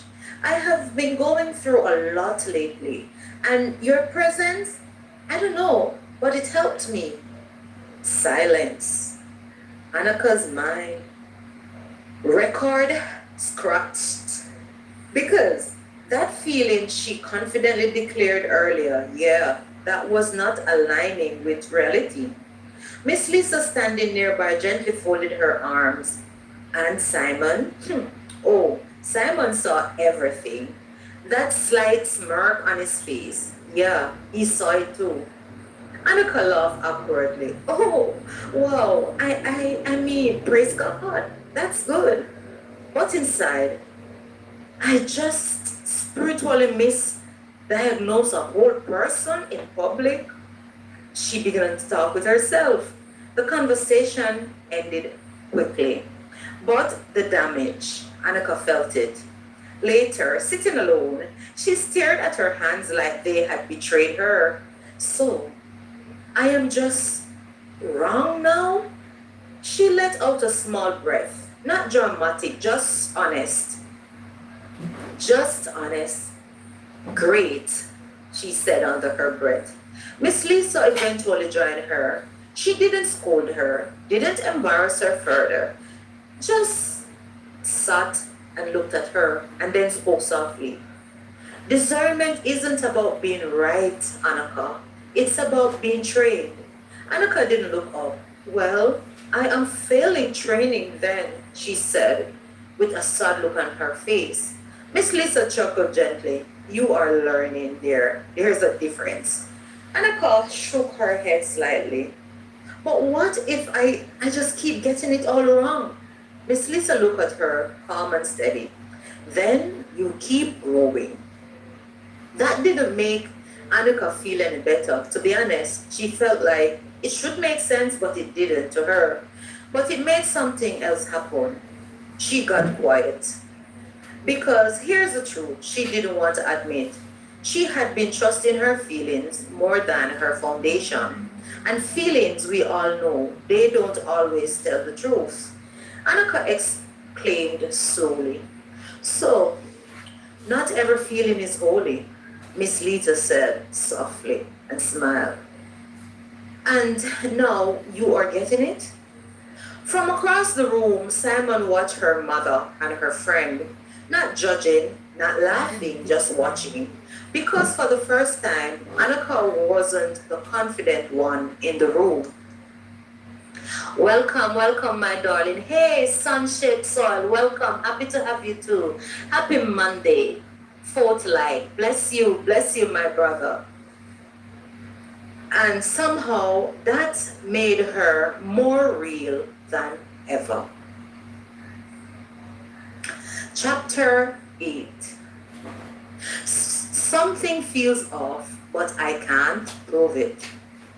Annika woke up before her alarm, not because she was disciplined, because her mind wouldn't stop. The ceiling above her bed felt too still, too quiet, like it was watching her think. She stared at it, blinking slowly, replaying yesterday over and over again. And the moment with Tasha, the conversation, the smile, the way she had confidently labeled someone as off, the way she had judged, and only to find that she was wrong, and then was completely publicly wrong, and she felt embarrassed. Okay, so that happened, she reasoned to herself. She whispered it to herself, her voice dry, almost sarcastic. But there was something funny about the way her chest tightened afterward. Because now, instead of feeling confident in what she discerned, she felt unsure of everything. Annika sat up slowly, rubbing her face. Maybe I am just not good at this. She said it out loud, like saying it might make it easier to accept, but it didn't. If anything, it made her thoughts louder. Because yesterday wasn't just embarrassing, it was planting a seed, a dangerous one. And what if I have been wrong more than I have been right? Her stomach turned slightly. She swung her hands off the bed, staring at the floor like it might give her answers, but it didn't. Of course, it didn't. Later that day at church, everything felt different. Or maybe Annika was different. She stood in the back during worship, arms folded, eyes scanning the room, but not with confidence this time. No, it felt like pressure, like she had something to prove or something to hide. Her thoughts didn't feel spiritual anymore, they felt heavy, unstable. Is that person distracted? Or am I just noticing too much? Oh my God, I feel like I'm going crazy. Is that lady upset? Or am I projecting? Is something wrong? Or am I the problem? Each thought came faster than the last, and each one carried the same quiet fear. What if I am making this up? Annika noticed a woman standing near the side of the room. He wasn't doing anything unusual. Sorry, a man. He wasn't doing anything unusual. Not visible. But something about him caught her attention. It wasn't loud either. It wasn't obvious. It was subtle, uneasy. And to say, immediately her mind jumped. Something is off. But this time, she didn't say it out loud. She just stood there, staring a little too long. Her heart started to beat faster. Why do I feel like this? She shifted her weight, looked away, looked back, then she's second guessing again. What if I am just judging him because he looks serious? What if he's actually just quiet? What if I am the problem now? The thought didn't go away, it multiplied. But now she couldn't trust the feeling. No, but she also couldn't ignore it. So she did what any confused 18-year-old person would do. She overthought. Yes, she overthought it again. And again and again. She started watching people differently, too carefully, too critically. Even people she knew were good. Someone smiled at her. Are they being genuine? Someone asked, how was she? Do they really care? Someone laughed. Is that real or performative? Her mind turned every interaction into a test, and she was failing all of them. Annika found herself standing alone near the hallway later, trying to breathe normally. trying to feel normal again, trying to think normally, but nothing felt normal anymore. Her chest felt tight, her thoughts felt loud, and her confidence, it was gone. I used to feel sure, she whispered to herself. Now I feel like I don't know anything. Is this a gift or a curse? That scared her more than anything else because if she couldn't trust her discernment, then what could she trust? Her thoughts? No. Her feelings? Apparently not. Her instincts? Not after yesterday. So what was left? Nothing she could name. Annika, Miss Lisa's voice broke through her spiraling thoughts. Annika turned quickly. Yeah? Miss Lisa studied her face for a moment. She couldn't, she didn't have to ask much. She already knew something was wrong. You okay? Annika hesitated. That question used to be easy. Now it felt dangerous. Because if she said yes, she'll be lying. If she said no, she'll have to explain why. And now she didn't even fully understand it herself. I think, you know what? I don't know. Miss Lisa nodded slowly. That's honest. Annika exhaled. I keep feeling like something is off around people, but I don't know if it's real or if I am just. She stopped because the word felt heavy. Just judging everyone. There it was. And in that moment, Miss Lisa didn't interrupt. She just listened. Annika's voice got quieter. I don't want to be that person, Miss Lisa. The people, the one who labels people all the time, the one who assumes, the one who thinks she's something when she doesn't. Her shoulders dropped slightly. But I also don't want to ignore something that might be real. That was the part that scared her the most. Because now, every feeling felt like a risk. Every thought felt like a mistake waiting to happen. Miss Lisa gently placed a hand on her shoulder. Discernment doesn't mean you are always right or never unsure. Annika looked at her. Then what does it mean? Miss Lisa paused, then answered softly. It means, dear, you learn how to hold what you feel without rushing to declare what it is. Annika swallowed hard. That was harder than it sounds.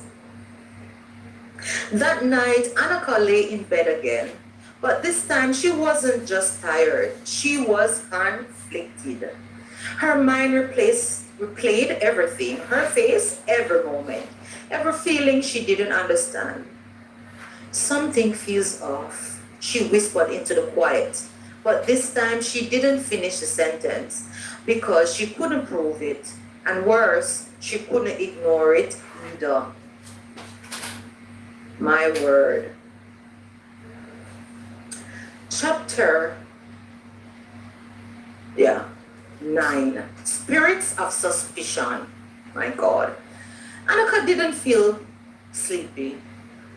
Not because she didn't try, she did.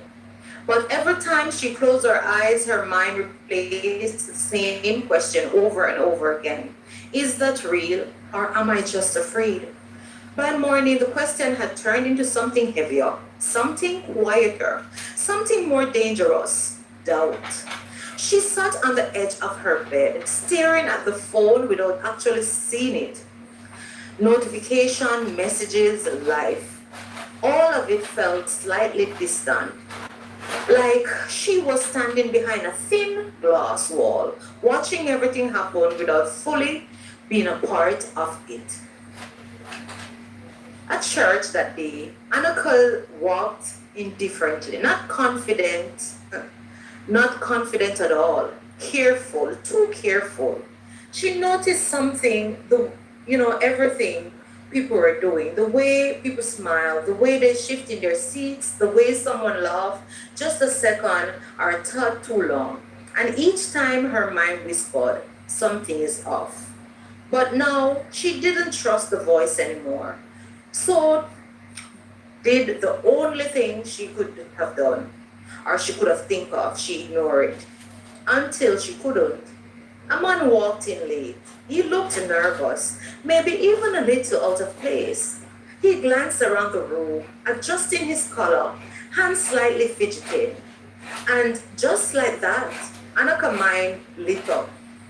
There it is again. That feeling, that thing. Something in her chest tightened. Her thoughts sharpened. Why does he seem suspicious?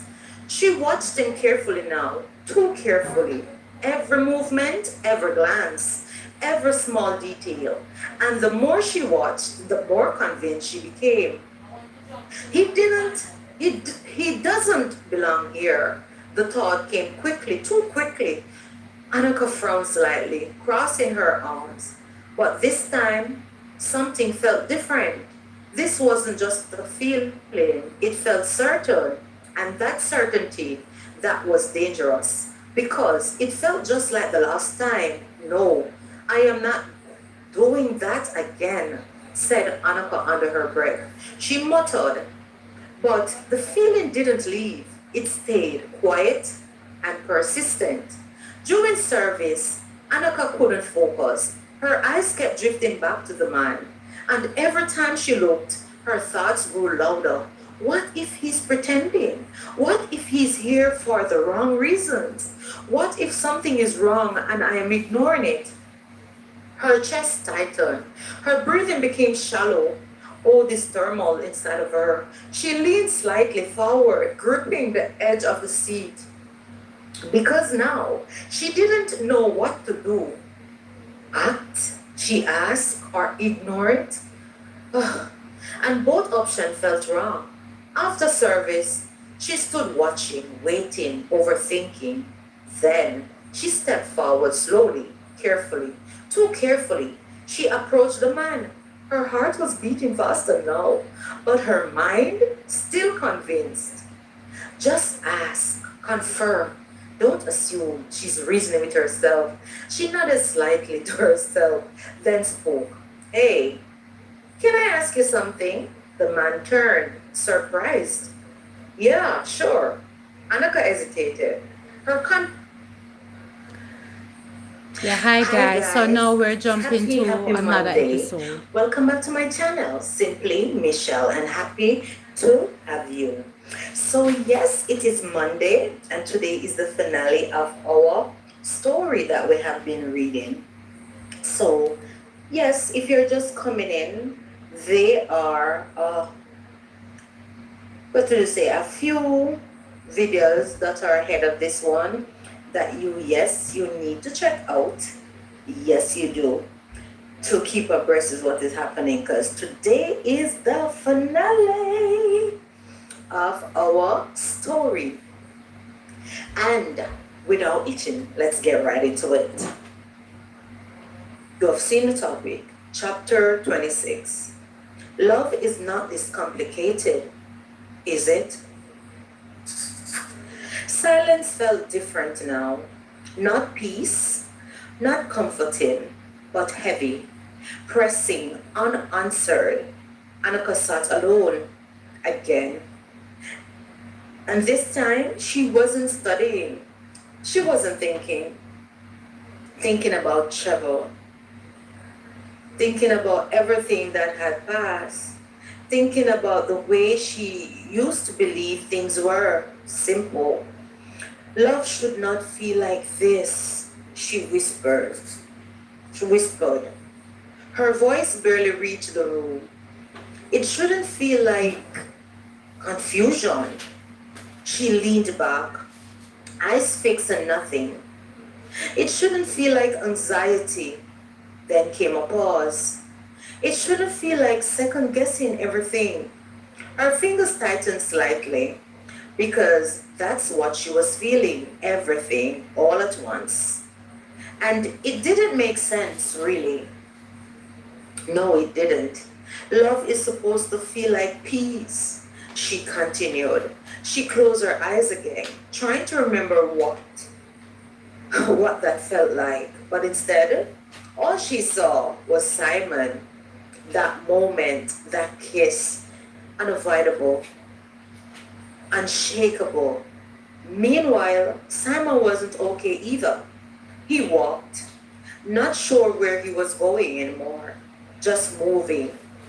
Because staying still meant thinking, and thinking meant feeling, and feeling meant breaking. I shouldn't have done that, he muttered. But even as he said it, he didn't mean it fully. No, because that moment was the moment, was the most honest thing he had ever done.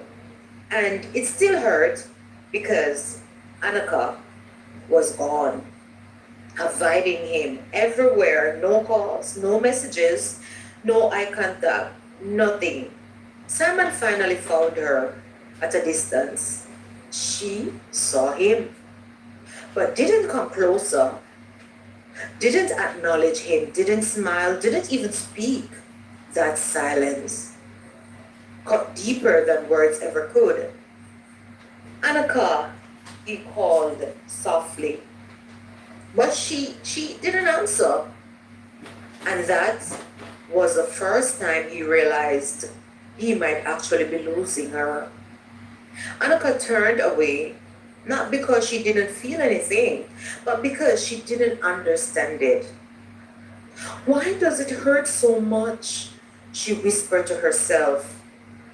If it's supposed to be love, why does it feel like this?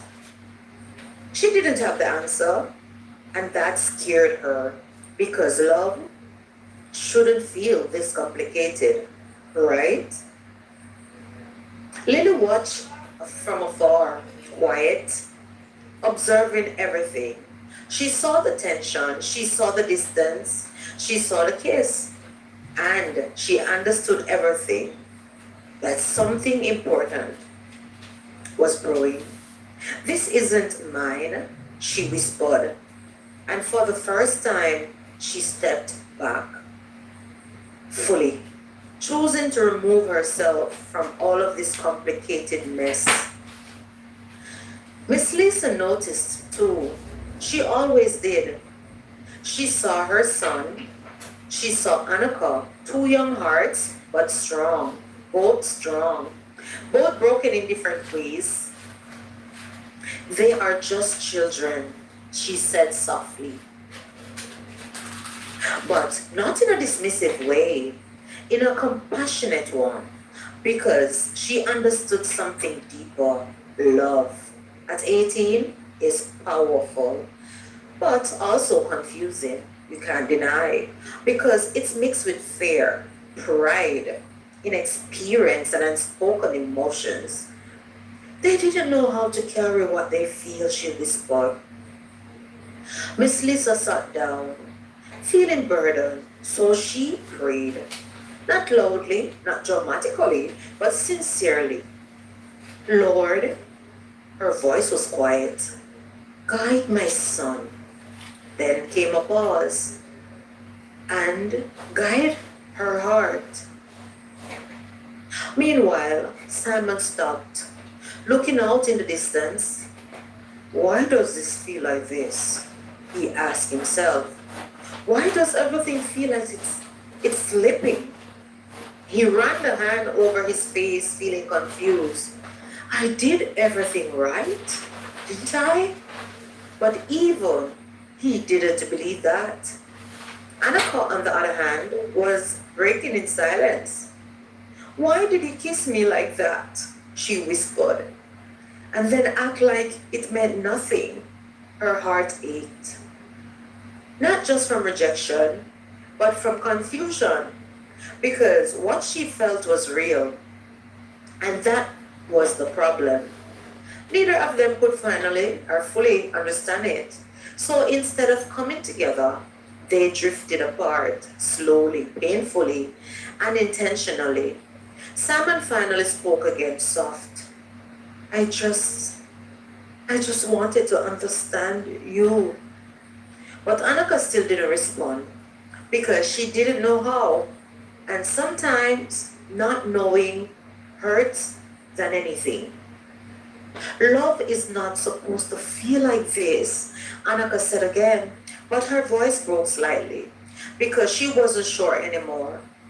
And that uncertainty was louder than anything else. Simon turned away, his decision forming, slow but firm.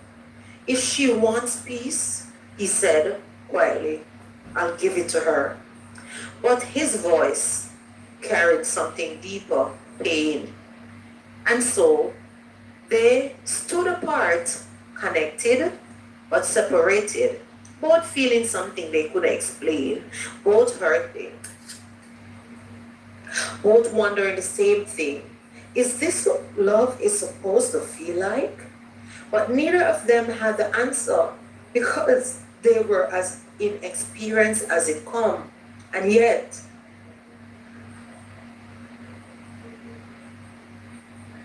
chapter 27, we are still here, but not really. They stood in the space, not in the same place, not emotionally, not mentally, not anymore. It was like they were speaking without saying anything at all. Open, close, like a door that keeps swinging, but never fully stay open long enough for each of them to walk through. At school, Annika sat in class, confused, quiet, collected. To everyone else, she looked fine, but inside there was noise, loud, unrelenting. Why does this feel so heavy? She thought. She wrote notes, but her mind drifted to Simon. At home, she sat in her room, silence again, but not peace, just space to think. I should be able to feel clearly, she whispered. She placed her hand over her chest, searching, listening, trying to activate what she always trusted most, her discernment. But something felt blocked. Then, at church, she stood, listening, serving, smiling, but still disconnected. She saw Simon across the room. He saw her too. Their eyes met, of course, for just a moment. And in that moment, everything was said and nothing was resolved.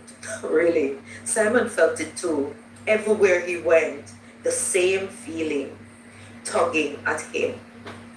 At school, he sat in class quiet but distracted.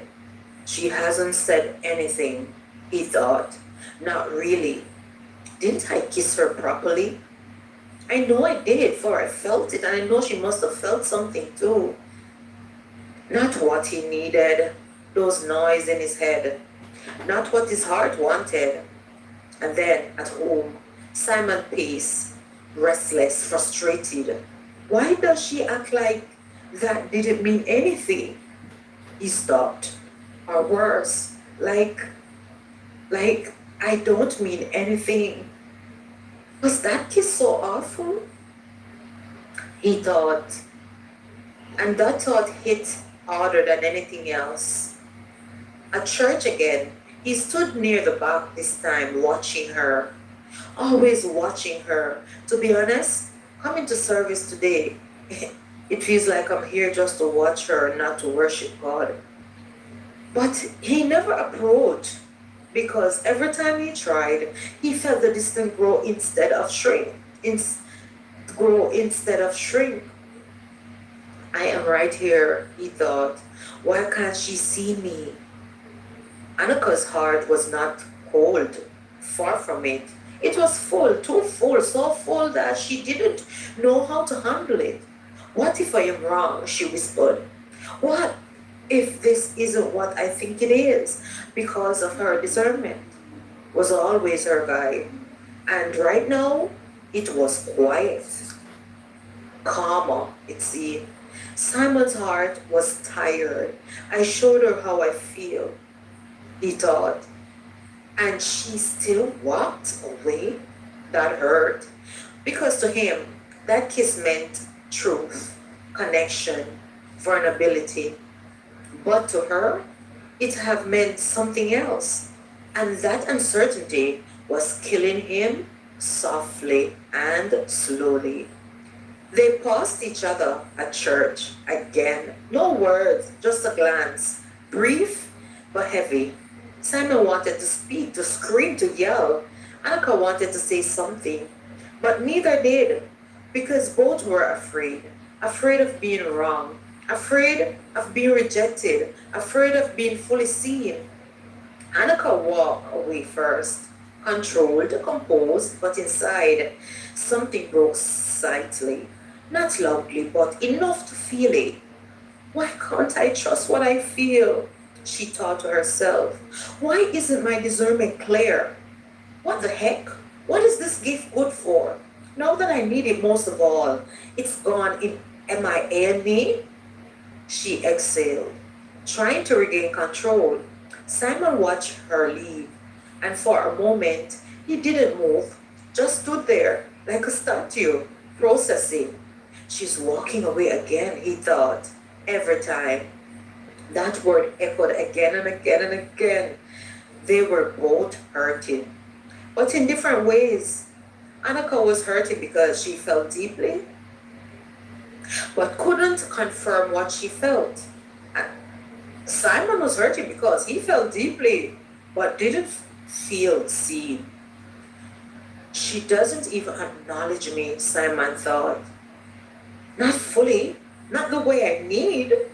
And that made him question everything. Hell, he was angry because love without acknowledgement feels like rejection.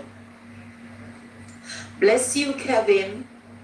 Welcome, welcome. Here to end in the bed. Here to bless you, bless you. Thank you. Thank you, everyone, for being here. Annika leaned against the wall later that night. I know what I'm supposed to feel.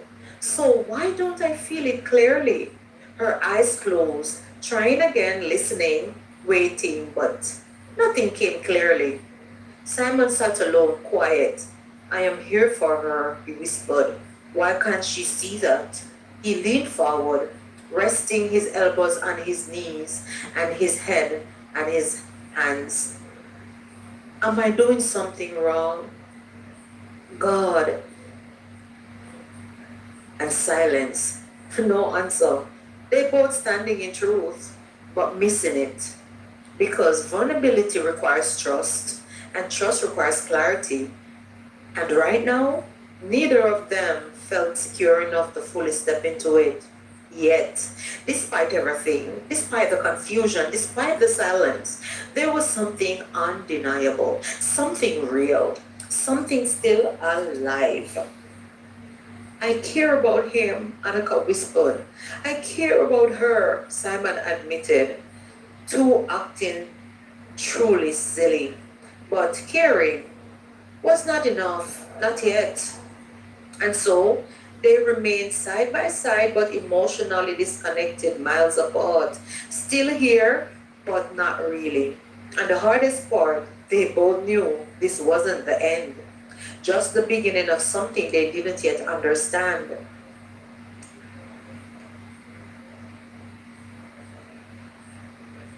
The truth you keep avoiding, chapter 28. It wasn't loud. It never was when it mattered most. Annika stood near the open courtyard after service. Ear soft, night calm, but inside her unsettled. Simon approached slowly, not rushing, not forcing, just present. We need to talk, he said. She didn't look at him. We always do. Then came a pause. Then, why does it feel like you're always pulling away? Simon asked.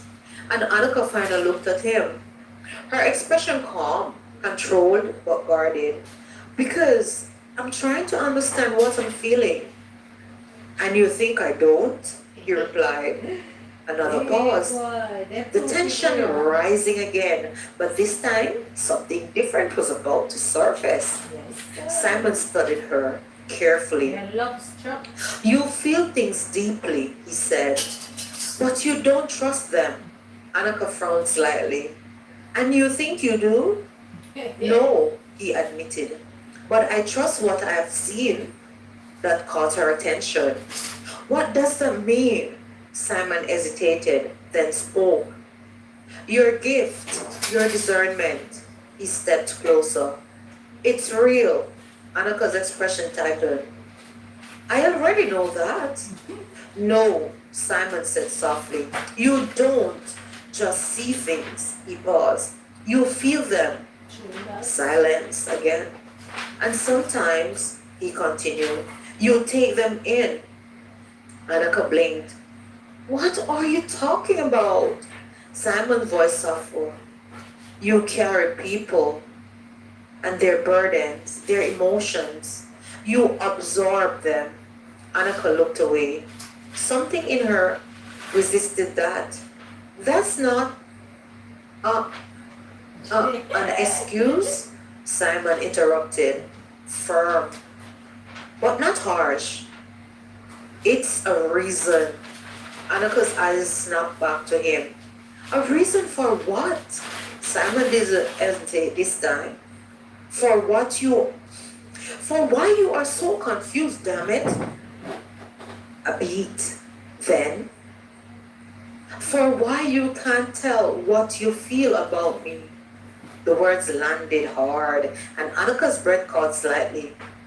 You think I'm confused because of that? I think, Simon said slowly, you are overwhelmed, not just by me, but by everything you take in from everyone around you. True. Her expression shifted. Something defensive, something protective. That's not fair, she said. Isn't it? Simon replied. Silence again. He stepped closer carefully. Think about it. You feel things too strongly. You doubt yourself. You second guess everything. That's not confusion. That's overload. Annika shook her head. You're trying to explain me like you understand me better than I understand myself.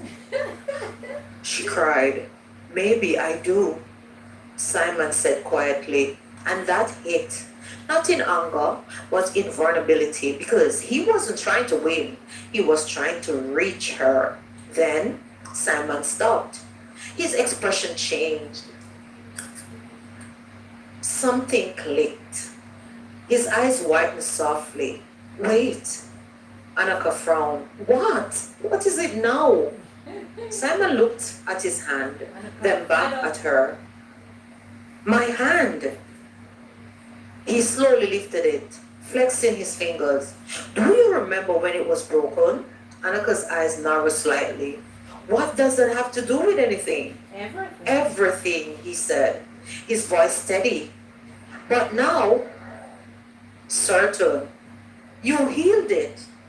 Silence fell heavy. Annika froze. What are you talking about? Simon Hilton?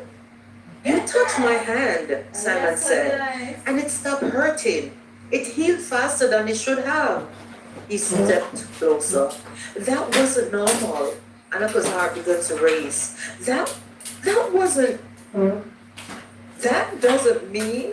She stammered. It does, he said, firm, clear. You are a healer. The words echoed.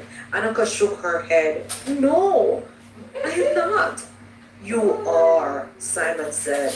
And you don't even realize how much you take on from others. You absorb it, the pain, their emotions, and it clouds you. Annika stepped back in frustration, emotion rising. So now you are saying I don't know my own feelings? I am saying, Simon replied, you are carrying too much to see clearly. And you are using that as a reason to avoid what you feel for me. That stopped everything. And Annika stared at him. Excuse me? Simon didn't back down. You feel something. I know you do. But instead of facing it, you are hiding behind confusion, and that hurts. It hurts deeply. You think I am making excuses? Another voice rose. Yes, damn it, Simon said, immediate, honest. Because it's easier than admit it. You may actually care about me, Annika. That's true. Silence fell, then anger. You don't get to tell me what I feel, she snapped. And you don't get to deny it either, Simon shot back. What you mean? Put on The your tension foot, snapped Simon. again. Back and forth, raw, real, unfiltered. But underneath it all was something deeper, something undeniable, something neither of them wanted to fully admit. Because if Simon was right, then Annika wasn't confused at all. She was afraid. And if Annika was right, then Simon wasn't just right. He was being presumptuous. They stood there, breathing heavily, eyes locked, neither backing down, neither fully letting go, but both now aware of something new. Truth had entered the conversation, Yes, it's and about now time. there was no going back. It's about time. to Chapter enter the 29. room. Thank you guys Say for it still or being here. stop pretending. Thank you for being here. Thumbs up the live, and you can comment how you're feeling and following the story. It didn't come, not this time. Usually, one of them would step back, deflect, laugh it off, pretend it wasn't that deep. But tonight, there was nowhere to hide. Yes, sir. The air between them felt charged, No way heavy, to run. like something had been building for years and finally snapped. Yes. You don't get to decide what I feel, Annika. Sorry, you don't get to decide what I feel, Annika said, her voice died. And you don't get to act like you don't feel anything, Simon shot back, and that hit. Oh my God. Because she did feel too much, Yes. if anything, and that was the problem. You think this is easy for me? She No. snapped. You think I enjoy not knowing what's real and what's not? Simon stepped closer. You do know. You just don't want to admit it. Her eyes flashed. Bob, right there, so Simon. Admit what? Right there, That so you my boy. care about me? He said. Silence took over. The kind that isn't empty but full. Full of everything unspoken. Annika's stress rose and fell. Fast, steady. And what if I do? She fired back. Simon froze just for a second. Because that was new, raw, and filtered, as if they're getting somewhere. Yes, Then yes. why do you keep running? He asked, She's his scared. voice lower now. His voice lower now. And both of them paused for a minute and exhaled. Because though they are now facing the truth, Yeah, about time. the realization is hitting. Confrontation is not the easiest thing, No, sir. but in Simon's eyes, though he really feels tired and everything scared him, he wants answers. And so he asked again, then why did you run? He demanded. She shook her head. Because it scares me. And that landed See hard. it there? The truth. Why? Simon asked, softer now. Why does it scare you? Annika swallowed, her voice quieter.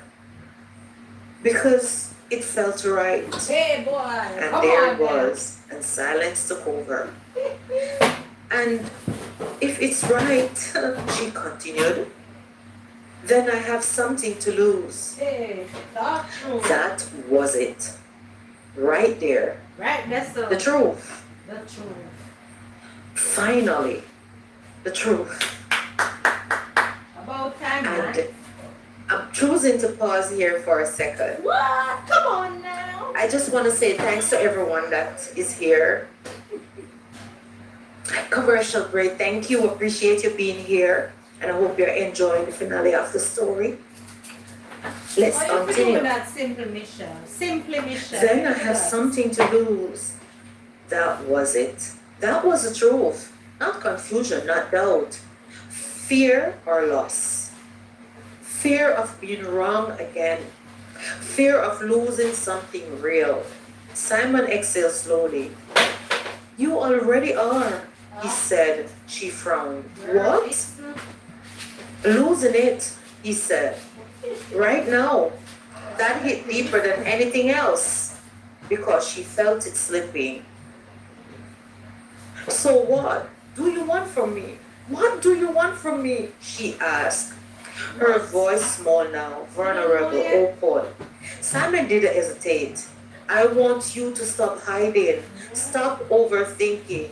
Stop pretending you don't feel what you clearly do. And if I am wrong, she whispered. Simon stepped closer again, gentler this time. Then we deal with it, he said. Together. A pause. Right here. But at least it would be real. They stood there, closer now, not touching, but not distant either. The anger still there, the hurt still here. But something else had entered the space, clarity, raw, uncomfortable, but necessary. Because for the first time, they weren't arguing about assumptions. They were facing truth, and that changed everything. Chapter 30. It was you all along. The silence didn't feel the same anymore. It wasn't heavy, it wasn't suffocating. It was waiting. A year has passed. A whole year of growing, of learning, of falling apart and finding pieces again. Annika stood under the same mango tree, the same place where everything began. And for the first time, she wasn't confused. She had stopped running, not because things got easier, but because she finally understood something simple. Clarity doesn't always come before decision. Sometimes it comes after you choose to be honest. She exhaled slowly, looking out ahead. And there he was, Simon, walking toward her, not rushed, not hesitant, just steady. They stood face to face again, but this time no walls, no pretending, no hiding behind confusion, just truth, raw and ready. We have been doing this wrong, Annika said softly. Simon nodded. Yeah, we have? A pause. But not an awkward one, a necessary one.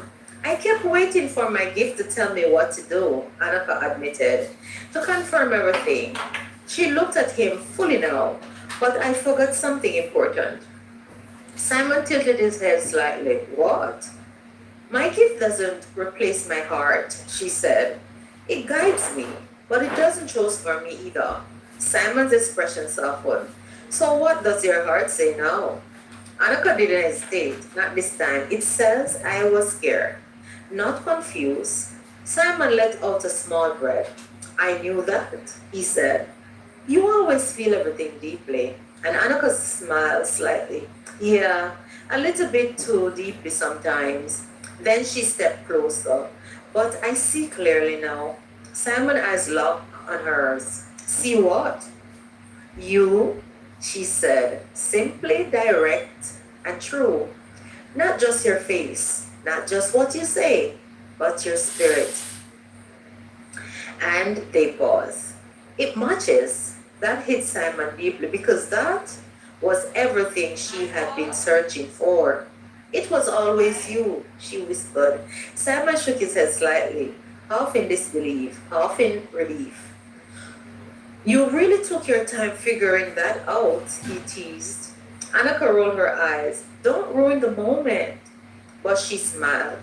And this time, it reached her eyes. Simon stepped closer, careful, intentional. So what happens now? He asked. Annika didn't pull away, didn't hesitate. Now, she took a breath. We stopped making it complicated. We chose each other. And this time, when he kissed her, it wasn't rushed. It wasn't driven by confusion or emotion. It was grounded, certain, peaceful. Everything the kiss, everything the kiss wasn't, and everything this one needed to be. But love was never the only part of her story. Her gift was still growing, still unfolding, but being understood. And one evening, everything changed again. The community was in panic. A child was missing. Pastor James' brother-in-law's daughter gone. Search parties everywhere, voice calling, fear spreading, and Annika, she felt it suddenly, strong and clear. A pull. She froze. Wait. Her eyes shifted. Her heart beating slowed. And then the image came. A well, dark, deep, and water still. The well, she said suddenly. Simon turned. What? She's at the well. They ran. Didn't question it, didn't doubt it, just move. And when they got there, the crowd followed. Voice rising, fear turning into urgency, and there, inside, the child, barely holding on. They pulled her out quickly, carefully, but it wasn't enough. Her body was still weak, fading. The doctors tried everything, but eventually they stepped back. There's nothing more we can do. Silence, heavy, final. But Annika felt something else. A voice clear, gentle. Lay your hand. She stepped forward. Annika, Simon said softly, but she didn't stop.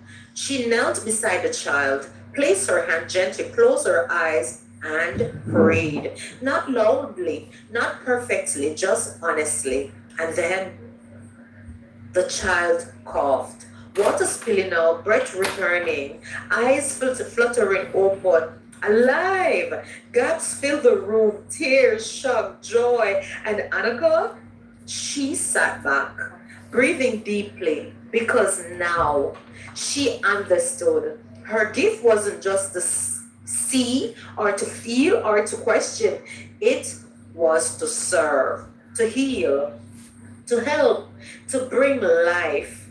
And this time, she didn't doubt it. A year later, everything looked different. Annika stood in her graduation gown, Simon beside her, both stronger, both wiser, both certain.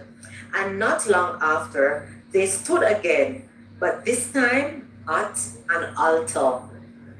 Hands joined, hearts aligned. I choose you, Simon said. I choose you too, Annika replied. No confusion, no fear, just peace. As the community gathered around them, celebrating love, celebrating purpose, celebrating everything they had become, Annika smiled because now she knew her gift, her calling, her love. They were never separated. They were always meant to work together. And Simon, he was never a question. He was the answer. And as they stood at that altar, as husband and wife, then said the officiator, you may now kiss your bride. And the crowd erupted. The end. And guys, yes, that's the end of our story today. Wow. Awesome, isn't it? It is awesome. I really, really, really, my heart is full for Annika and